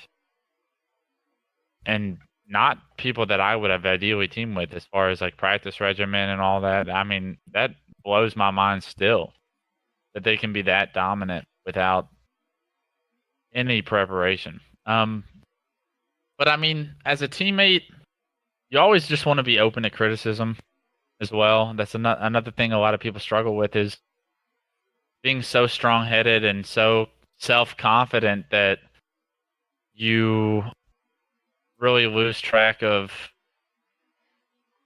where the misplay was made. Like that, you always want to point the finger at yourself before you point it at one of your teammates.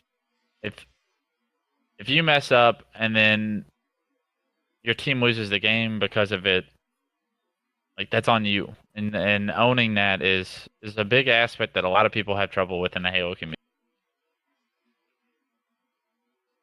Yeah, I think that's a fantastic response. And then finally, this 3-part question. What did you do to better yourself outside of the game?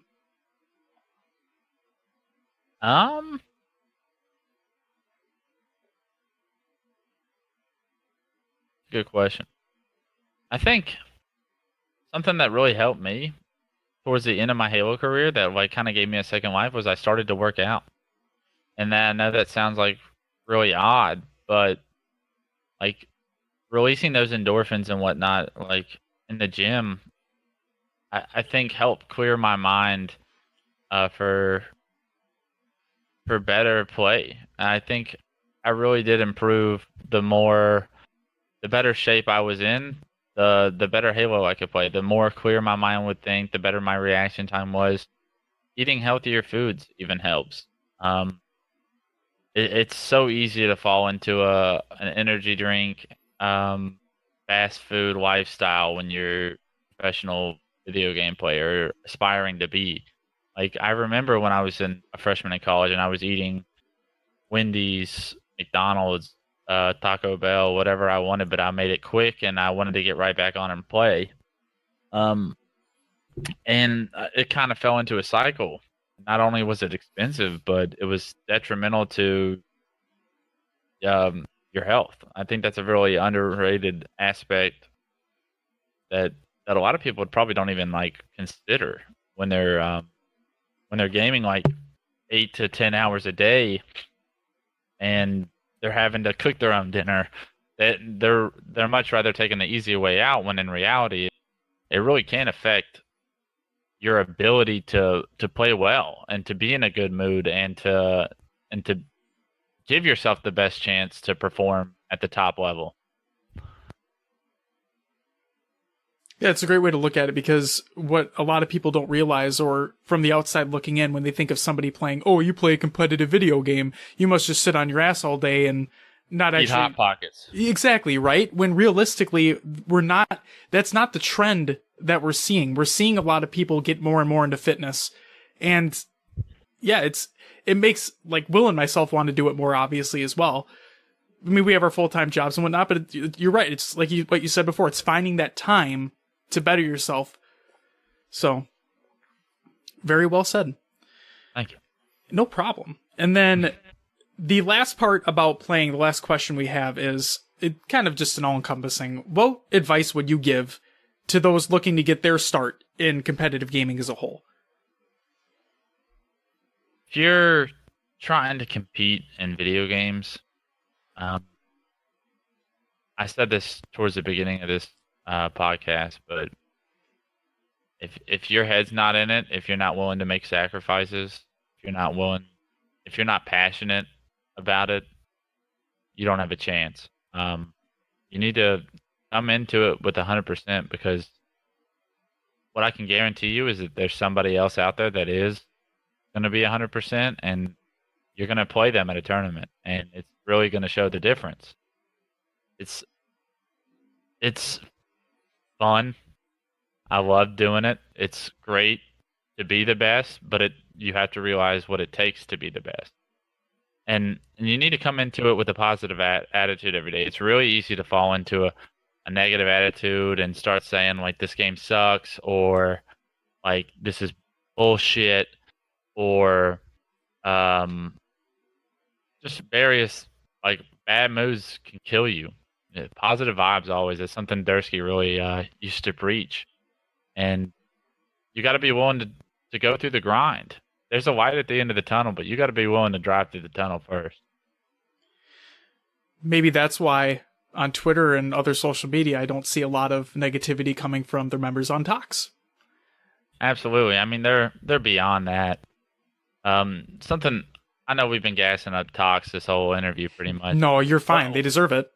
Well deserved. 2 world championships later. Those guys are the epitome of what it means to be a professional.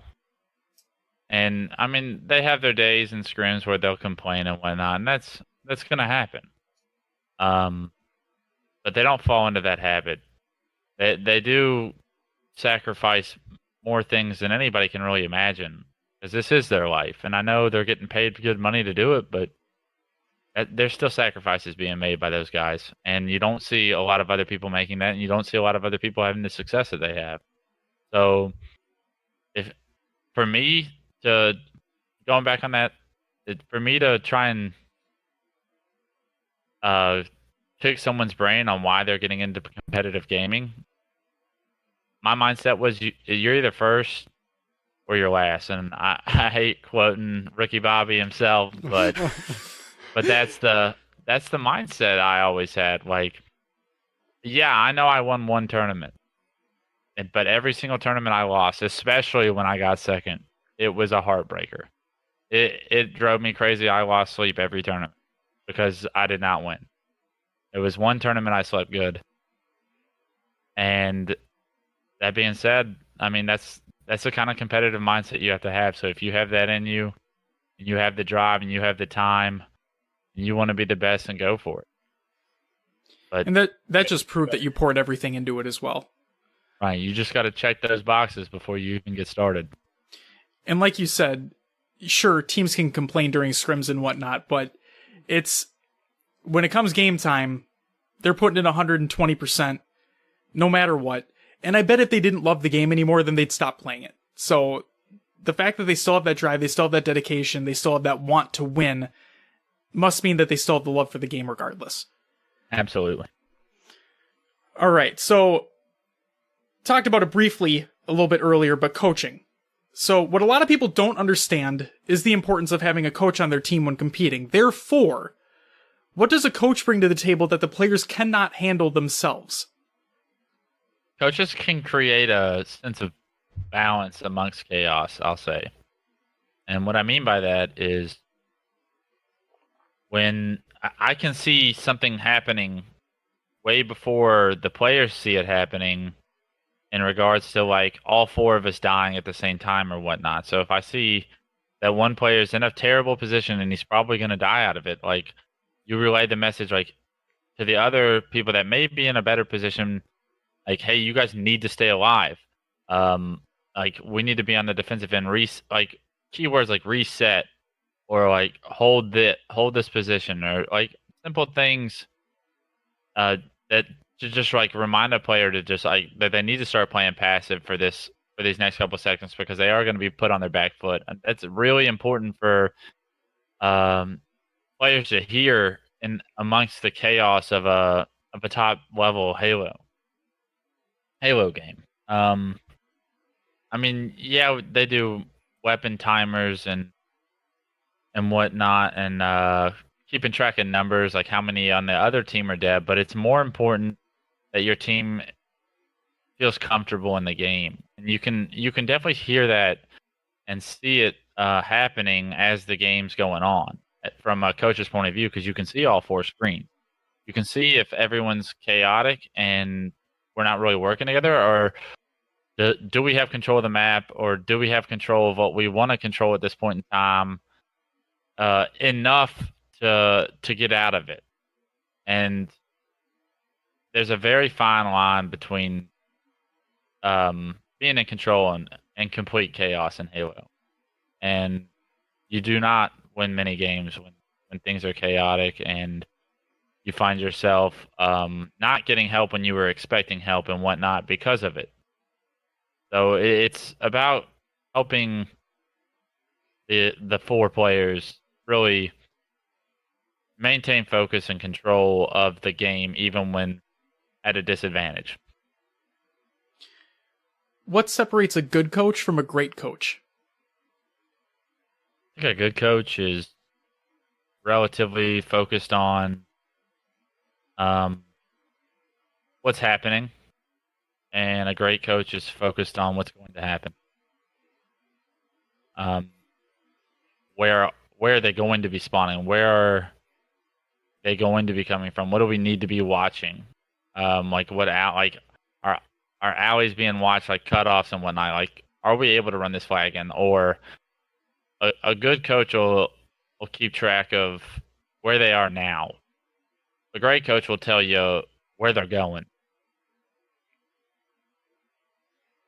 That's a great answer. I was excited for that one. Okay. We talked about you playing professionally. We talked about you coaching professionally. Let's talk about you casting professionally. Halo World Championship 2018 Finals. Infused versus Oxygen Supremacy. I specifically pulled out this series for what you've said. One of the greatest things about seeing you casting is that you basically just tell it how it is. During this series in particular, after Oxygen Supremacy got 3-0'd by Infused, you went into detail on how Oxygen Supremacy really had the Slayer on the rig game in their hands, but fell short due to not pushing when they had numbers advantage. You're also critical on Infused due to them not showing you that they had more than top 4 potential. So what I'm getting at is, what is your mindset when explaining these plays and situations to those watching at home, and what gives you that confidence to be so critical on these teams and players? I think it all stems of where I've been, and the fact that I've been in their shoes. I've seen what they've seen. I've been in that situation, and that specific game, Oxygen Supremacy and Infused. I'll never forget that situation. Just watching it, and I wasn't even playing in it. I was just sitting there watching a game of Halo. You can't be scared to be the guy that makes the play. And I've been in enough 48 games, 49 games to where the second that you are waiting for someone on your team to make a play, you already messed up. That rant I went on, obviously I felt pretty one-sided about it. Those guys have been playing professional Halo for too long to let something like that slip out of their hand at a tournament like the one they were at. And it just kills me watching that, knowing that. I mean, I know there's got to be a winner and a loser to every game, but you got to take advantage of the moments that you're given. Because there's only so few of opportunities. You only get 15 minutes of fame. And that's only if you walk out on stage, I guess. I mean, you got to, like I'm saying, you got to take advantage of situations that you get put in, especially advantageous situations, like that Oxygen Supremacy roster found themselves in, but nobody was willing to make a play there, or make the right call, I'll say, as a team. And they were punished for it, and I'm sure they still think about it. I mean, it's been a couple of years, it's been some time, I'll say. So maybe they've gotten over it, but still, I mean, that's always going to linger. I look back on my Halo career, and I wish I had played the ball. I wish there were definitely moments in games where I wish I could go back and be like, I should have done this. And it just drives you crazy. So I hate seeing that for them, but it's part of Halo. It's part of playing the game. And see, we know they're going to be critical on themselves, but from a casting perspective, how are we to see that critical aspect unless somebody talks about it? So I didn't look at it in a rant mentality when you were talking about it. I looked at it as, how am I going to see these bad plays? How am I going to see these areas to progress if somebody doesn't talk about them? So the fact that you've brought not only that series up, but other series as well, not only during that tournament, but other tournaments as well, it lets the viewers and the listeners at home a kind of insight as to what it's like to be that player, what they're thinking in that instance, what they should have done, so maybe they can bring that to their gameplay moving forward. So in other words, thank you for being critical about that, because otherwise, what's the point? Yeah, absolutely. I mean, we always highlight the plays that are being made, and it's very rare that we highlight the mistakes that are being made, or the potential plays that were there that didn't happen because somebody let up or somebody missed an opportunity. And it's like, using sports reference is easy, but it's like real easy to tell you when Aaron Rodgers threw a touchdown. It's a lot harder to tell you Aaron Rodgers didn't see the guy running down the field wide open or something. Exactly. Couldn't have said it better myself. That was great.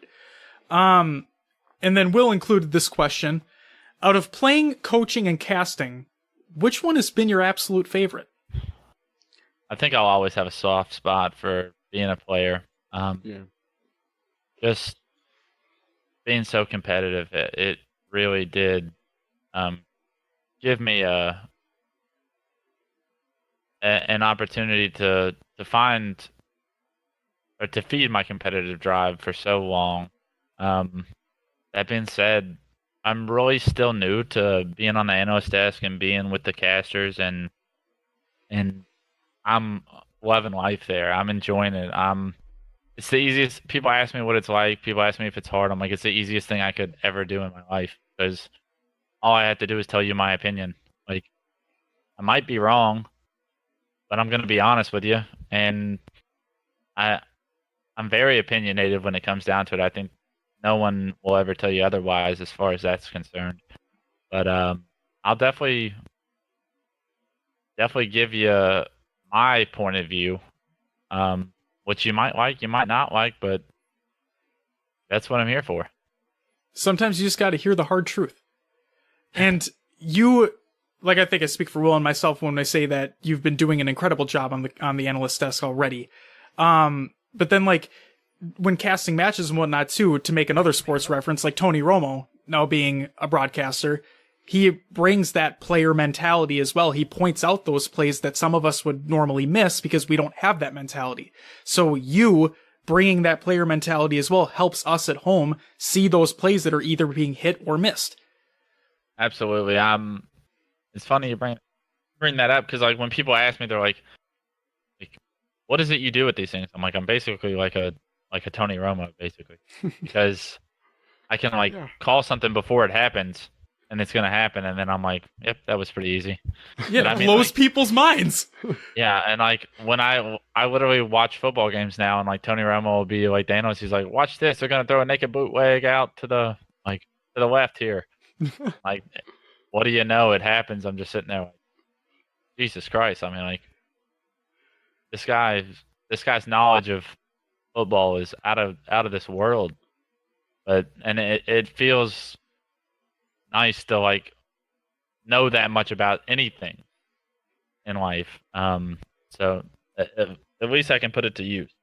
Yeah, you're doing a great job, so please keep it up, because having your voice in that mix as well, I've been waiting for someone like you to come along for a very long time in professional Halo casting. So seriously, from the bottom of my heart, thank you. No problem at all. All right, we have a few more topics that we have questions on. So, HCS Finals in Atlanta. We obviously have to talk about predictions. So, but there's technically two events going on now. So first and foremost, what team do you think is going to win the Halo 5 event? Oh, this is going to be public. This is going to be public, indeed. I think Splice wins. I hate saying that because Tox is going to actually roast me for this because I'm such close friends with him. But they're your feelings. Obviously, I didn't go to London. And Tox was able to pull it out. But yeah, they did really well. Frosty just played some amazing Halo there, and Shotzi really had his first bad event that I can remember. And that combination of that is what I really think helped Tox come out with a win. And I don't know if that'll ever happen again. Renegade did not look happy after that last series. Did not. Not at all. That being said, like, I know Splice is trying to play Call of Duty, and I know Frosty's trying to play Call of Duty, and that aspect of it could change a whole lot. Like, if they're not playing Halo coming up to this event, it's one thing for Splice not to play Halo. It's a completely different thing to be focused on learning another video game and mastering that video game. And still to try and show up with the same level of skill that they're going to try and show up with at this Halo tournament. I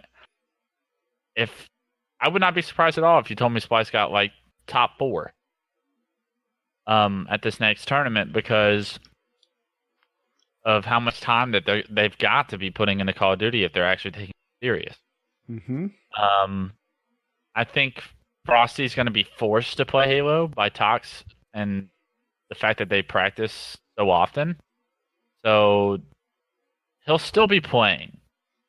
He'll be better off than Splice will. Splice might just cold turkey not be playing Halo, which I could very well believe. So I'm going to change my vote.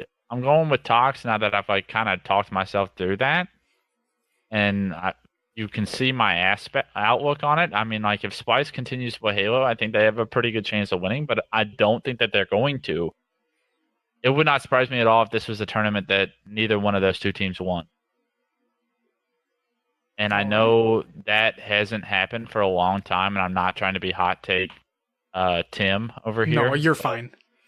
But if there was a tournament for someone else to win, like a who is it, Renegades or Reciprocity? Reciprocity, this would probably be the tournament that they could win. Just due to lack of effort on the other dominant team's sides. But we'll have to see. So tying into that, do you see any potential upsets coming? Besides Renegades or Reciprocity? Absolutely. I think this is the tournament for upsets because Call of Duty came out, and it really just throws a wrench into everybody's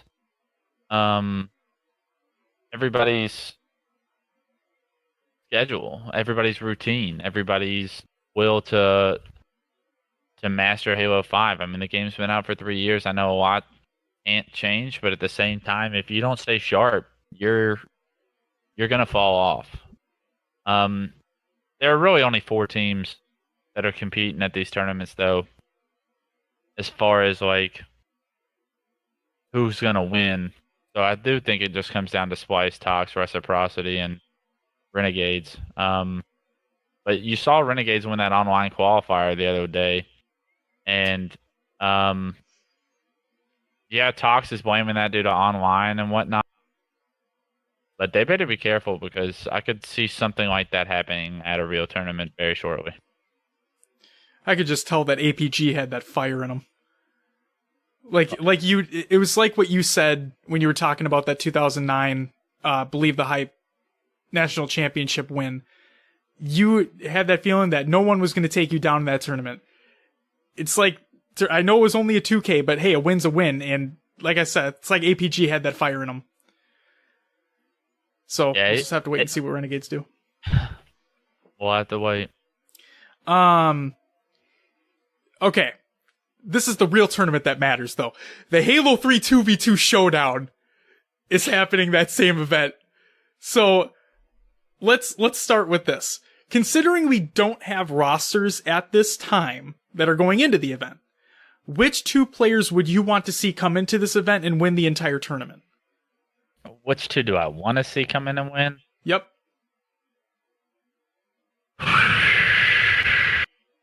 I gotta take a look at the people playing in it. I know Bestman and Neighbor are playing in it. Yep. I want like some old school Halo pros to win, just because one, they're friends of mine, and I want them to take one for the Gipper over there, and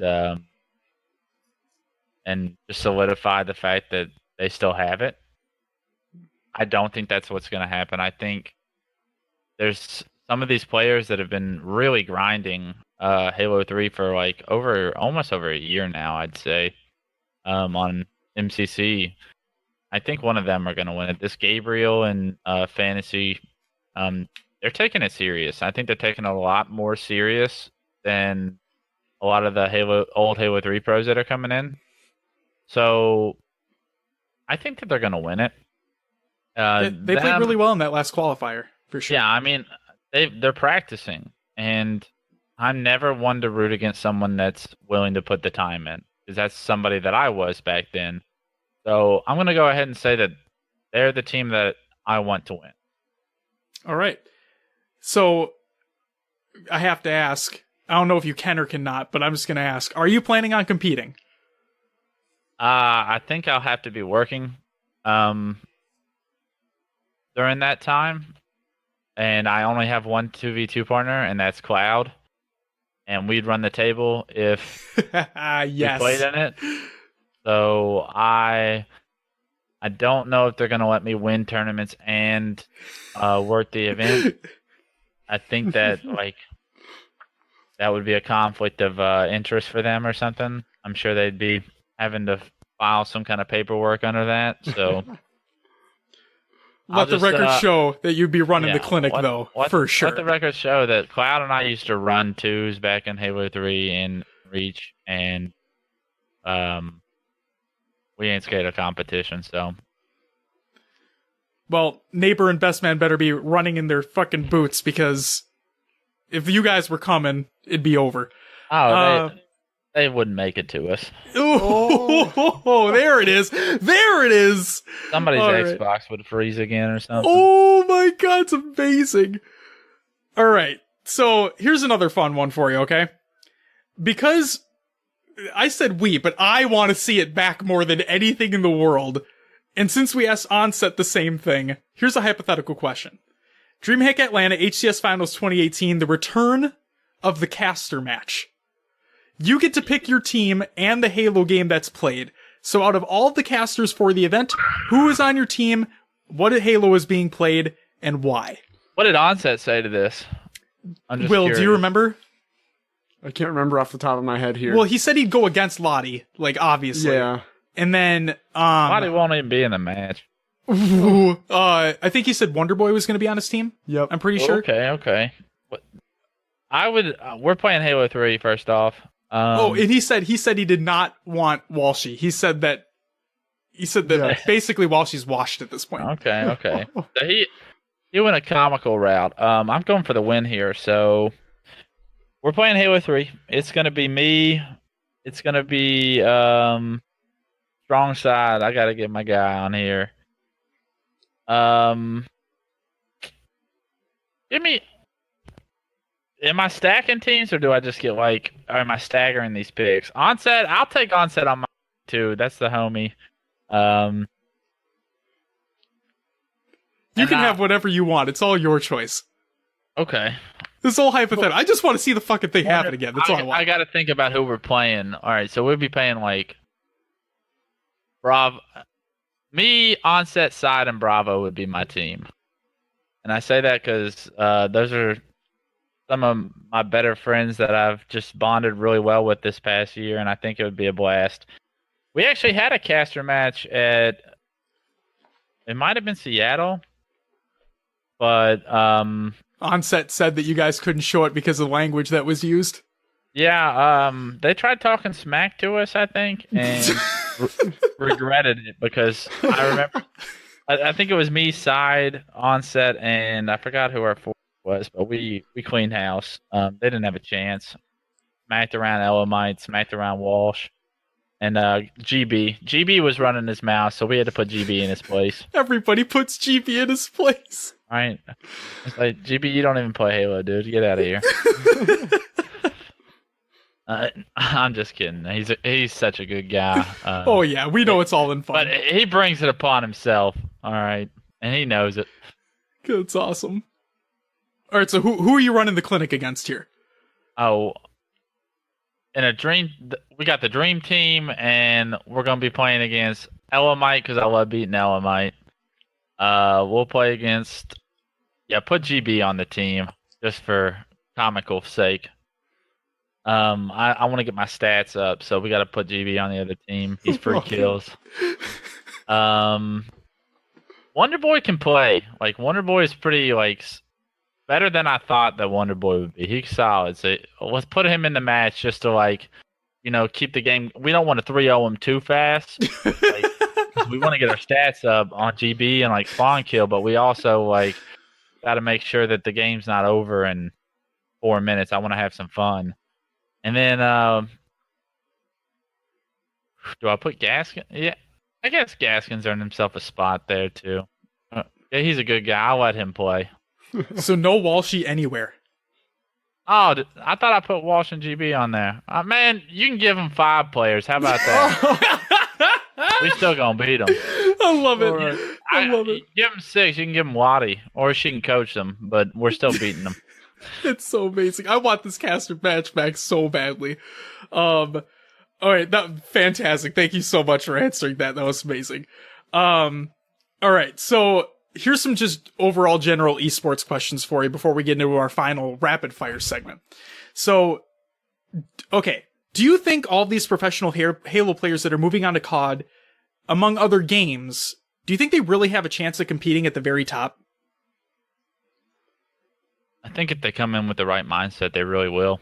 Someone specifically that I went straight to in my head is Frosty. I think we'll very easily see Frosty competing at the top of Call of Duty if he treats it professionally and he really wants it and he's willing to sacrifice a lot.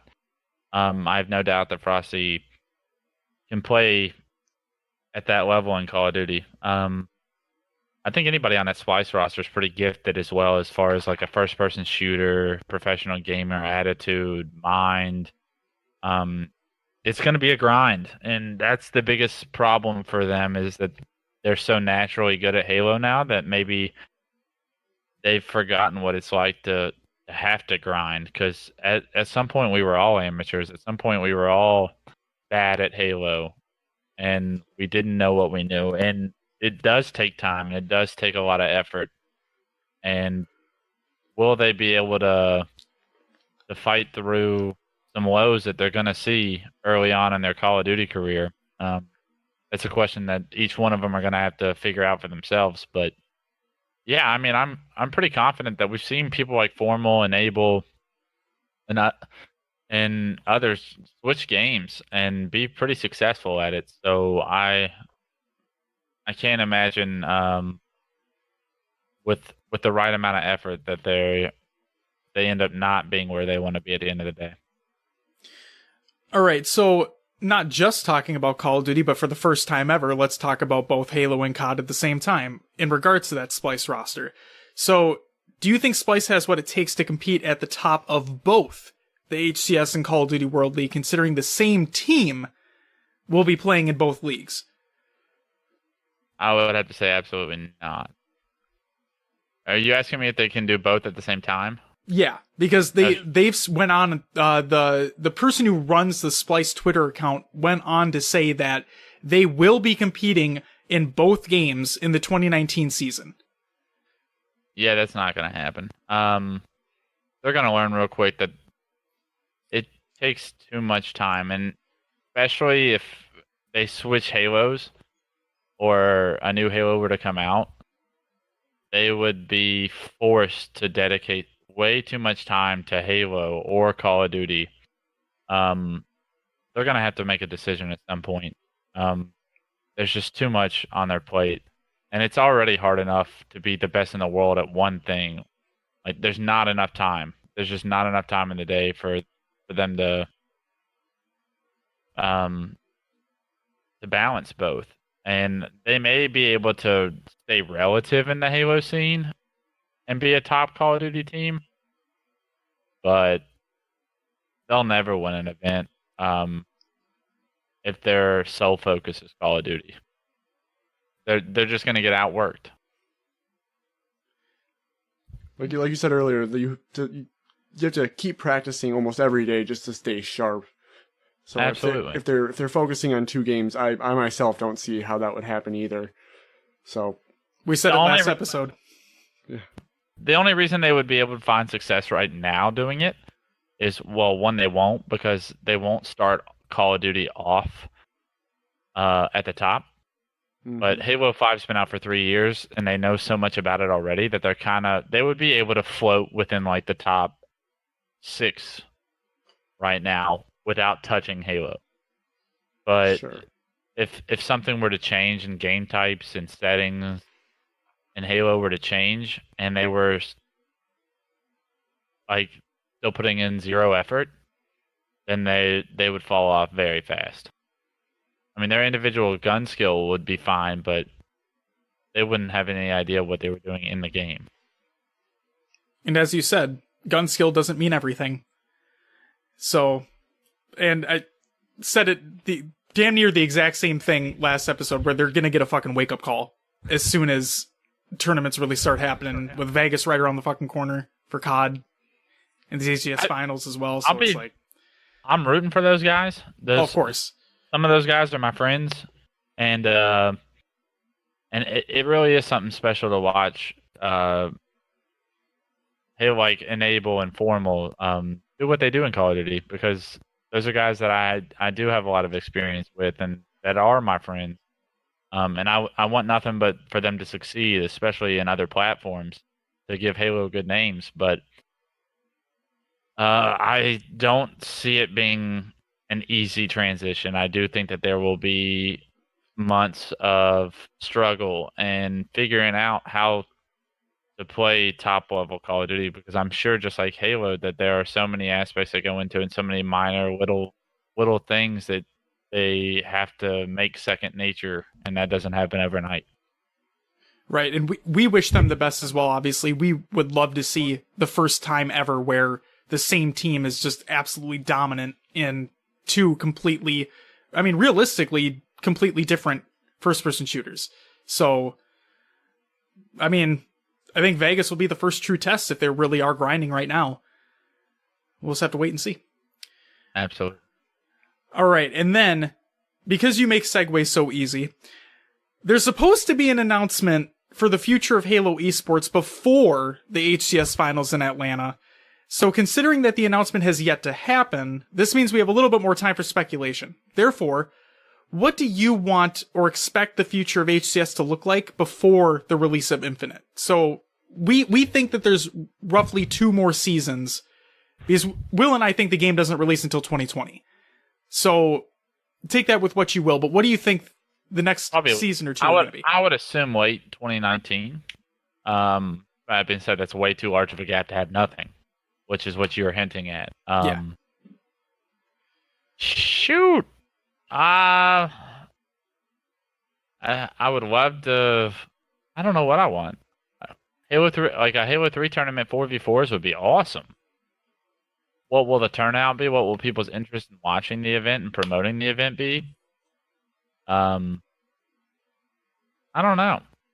Will there be a ton of teams competing in this Halo 3 tournament if it were to be announced? I don't know how much money's in it. Is it worth players playing for? Those are all questions that we'd have to have answered. Right. Would I be upset with another season of Halo 5? No, absolutely not. I know it's kind of,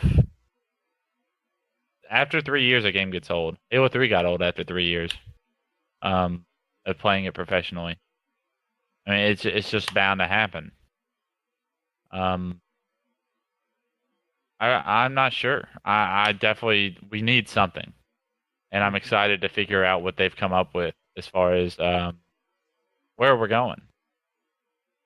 I don't have any information.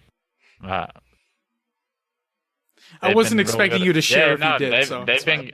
They've been doing a good job of keeping it nip tucked, because usually if something's floating around, I usually know about it pretty fast, and nothing's floating around. So we're gonna find out. I'm excited. I think we'll easily all know by DreamHack. If not before, definitely they'll say something at DreamHack. But there's definitely a year. I'm assuming there's probably about a year of time before Halo Infinite. So there's going to be something there. And we're going to watch it regardless. Absolutely. So, yep. It's going to be great no matter what. All right. Clutch, are you ready for some rapid fire questions to close this out? Sure. Let's shoot. All right. Favorite food? Pizza. Favorite movie? John Q. Favorite book? The Hobbit. Favorite musical artist or group? I'm thinking way too hard. Eric okay. Church.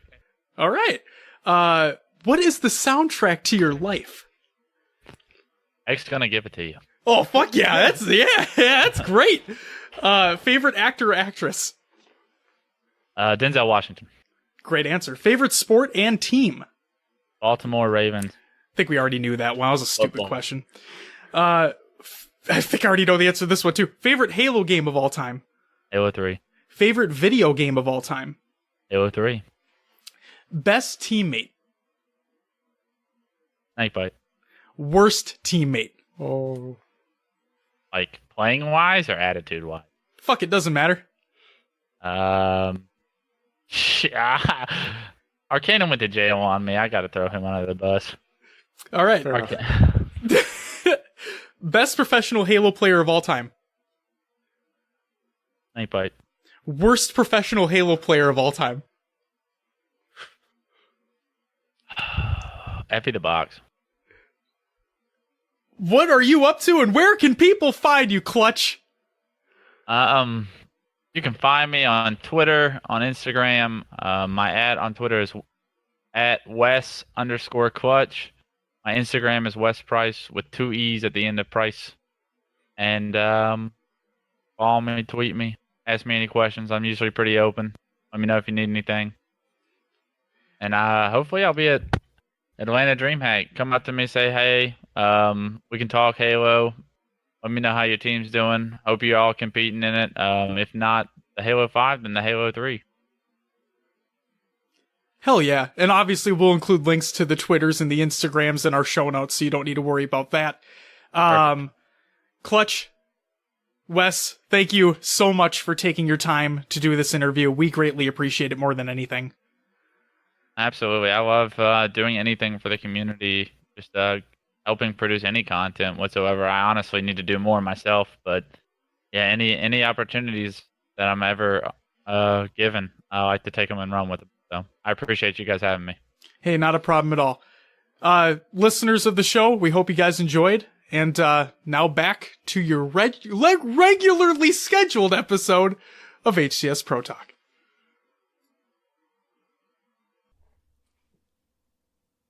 And ladies and gentlemen, that does it for the Wes Clutch Price interview. Will, what'd you think? First off, thank you, Clutch, for doing that. It was amazing to have you on. Really appreciated. One thing I noticed between him and Onset, they're both like just highly driven guys. They both want to be the best. They're both have this high work ethic to be the best and keep going. I want to be the very best. Do, do, do. Like no one ever was. Do, do, do. Go ahead. Get a little Pokemon in there, Will. Oh, man. You went there. I had a Fast and the Furious reference in the fucking interview, all right? I'm going to put Pokemon in there, too. Why not? But yeah, no, it's kind of gets me a little motivated. You know, if you want something, you just got to go get it and you got to work hard for it. And nothing's going to stop you if you really want it. But the thing is you have to want it too. Hell yeah. So I don't know. I think both those guys were extremely motivational to me, at least. I've came to a definitive conclusion. What's that? Whenever we have a caster as an interviewer, we are 100% asking them that caster match. Oh, they love it every time. I love hearing their responses. It's so great. It was incredible. I loved. Oh my god. Oh, but yes, Clutch was amazing. He was. He was. Did the Ravens win? I didn't check. I didn't check either. Vikings did. I was happy about it. That was a little scary there. But, the Jets did what the Jets did and they lost. So, that's that. Fucking Browns almost won. Oh, no. Did they lose? 24-23 against the Saints. Such a close game. Hey, we did talk about how that game's going to be hard. Yes. And you know what? We go up against them this Sunday. So, don't even worry about it, Clutch. Don't even worry about it. We're right there with you. Joe Flacco, 23 for 39 for 279 yards and 2 TDs. Holy shit. Wow. Well, he's not done yet. That's for damn sure. I don't know who Lamar Jackson is, but he was 1 for 1 for 5 yards for the Ravens. Good for him. So, there you go. He got his 5 yards. But yeah, that's a tough loss against both teams. I mean, the Ravens are 4-3, so they're sitting right above 500. Yep. We're right there too. Saints are 5-1. Yeah. 4-2-1 with the one tie. Yep, against the fucking Packers. Grr. Yeah, the Saints are 5-1, and they're coming to Minnesota. So we'll see how that plays out. Minneapolis Miracle times 2? Yeah. I doubt it. I have a feeling this is the game we lose. Someone posted on Twitter to the Saints. It was like from like a fake Minnesota Vikings one. God damn it. But it was like, name a better trio. Diggs, sideline, touchdown. It was great.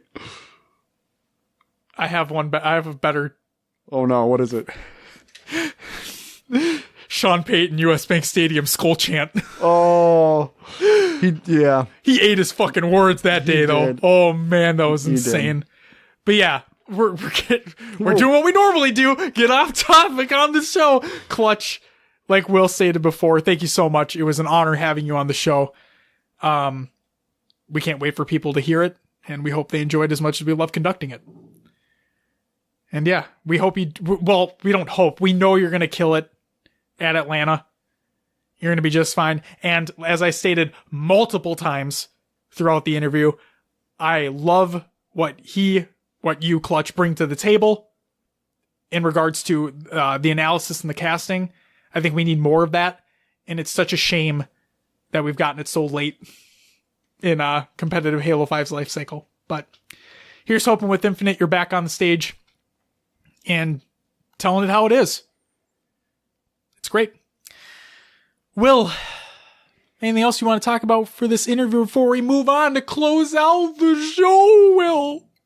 Listeners, if you stuck around, we're close to hitting the 3-hour mark by this point, so thank you. All right. Yeah. Will smiling like, fuck, man. It's okay, because, so I texted you. I already asked in Discord. Okay? Yeah. We're 2 for 2 right now. We're 2 on splitting. We're 2 on making it more. Okay. So we're going to leave the question to you guys, to our listeners, the ones that actually listen to this show. Will and I were talking about it. Honestly, I'm fine either way. When we have interviews, because the normal show we wouldn't do this for, right? We just keep it the way it is. Sure. Yeah. There'd be no sense in cutting it, right? I'm cutting what? Like the normal show. In like half or whatever. Right. It would just be for interviews. Right. Right. Right? Right. And I think I have an idea moving forward, so this might be nonsense by then, but at least we can see where you guys stand. Do you want to bring your idea to the table now and then me say what the question's going to be? Just ask your question. You sure? This needs to be a behind the scenes talk. Well, fuck. All right. So we want to know from you, the listeners of the show, when we conduct interviews, and then pending what Will fucking says after this recording's over, when we do interviews for the show, would you like us to cut them out of the normal show and post them as separate episodes? And then we have our normal show as well, so it'd realistically be like 2 episodes in that week? Or would you like it all in one? That's the question. We'll leave it to you guys. Like I said, so far in the Discord, it's 2 for longer episodes, 2 for cutting it, for the interview to be put out as a separate episode. I'm fine with either one. I don't give a shit because we just want to know what you guys like. Yeah, we want to know what you guys like. What you want in the show. Josh Will! Getting hyped over here. I'm getting stoked. Gotta keep it rolling. Will, it's time for some shoutouts. We talked about him earlier. It's time to give him a little birthday shout out. Happy birthday to Tom D. Square Taylor. Hashtag free T2. Some days I just can't with you, man. You're just over the top today.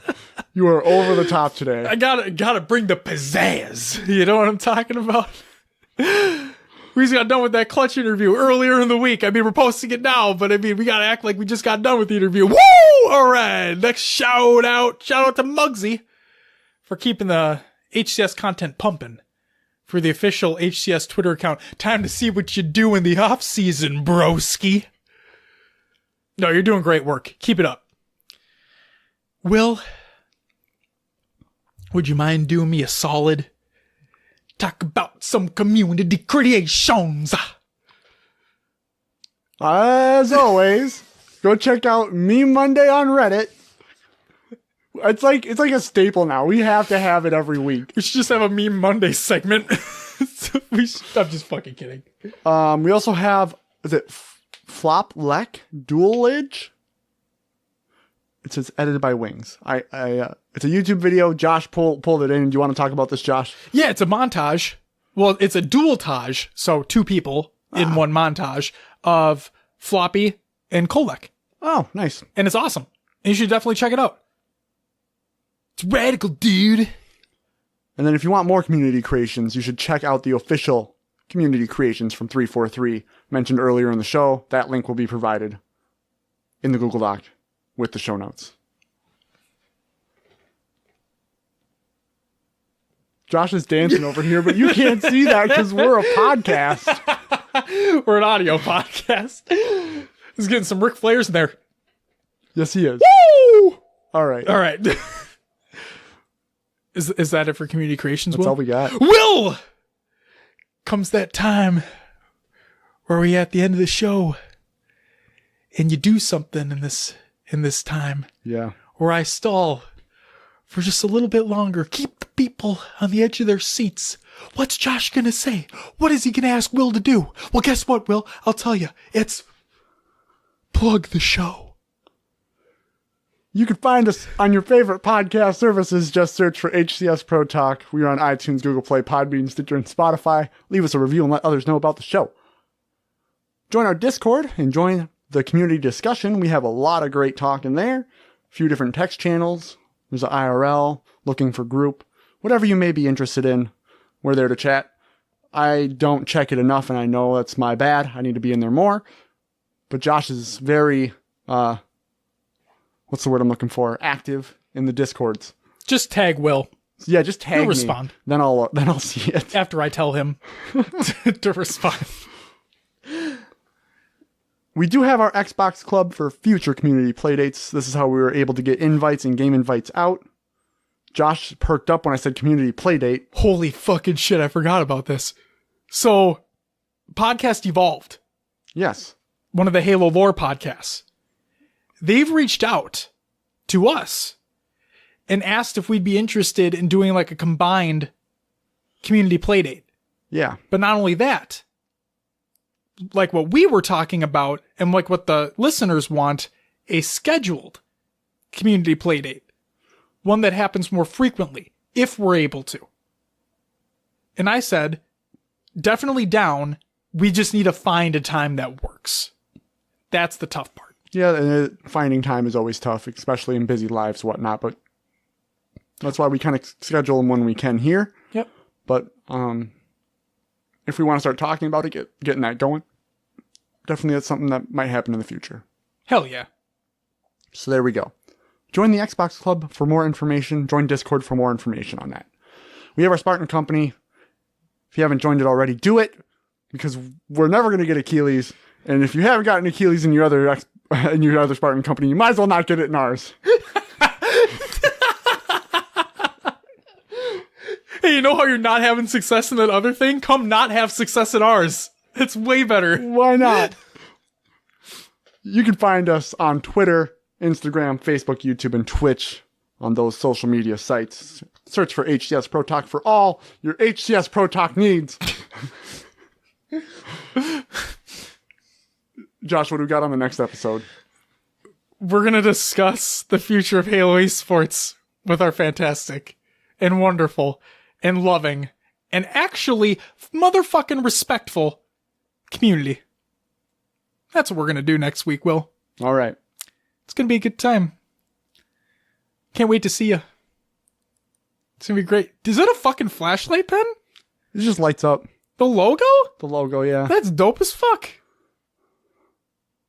And I love how that's what we fucking end this episode on, is a goddamn light up pen. Ladies and gentlemen, that is going to do it for episode 43 of HCS Pro Talk, your weekly Halo esports podcast. We want to thank you very much for listening to the show. We love you, and we'll see you next week where we talk about other Halo esports stuff. It's going to be great. And like we said, hold on, Will, don't you dare fucking stop the recording. I have one more thing to say. Like we said at the very beginning when we started talking about this, the future of Halo esports. Serious note, we're not going anywhere, okay? This was built with the community in mind. We're going to keep this going for as long as we possibly can. We're going to have stuff to talk about, and we can't wait to ride this wave with you guys. But until the next episode, bye-bye!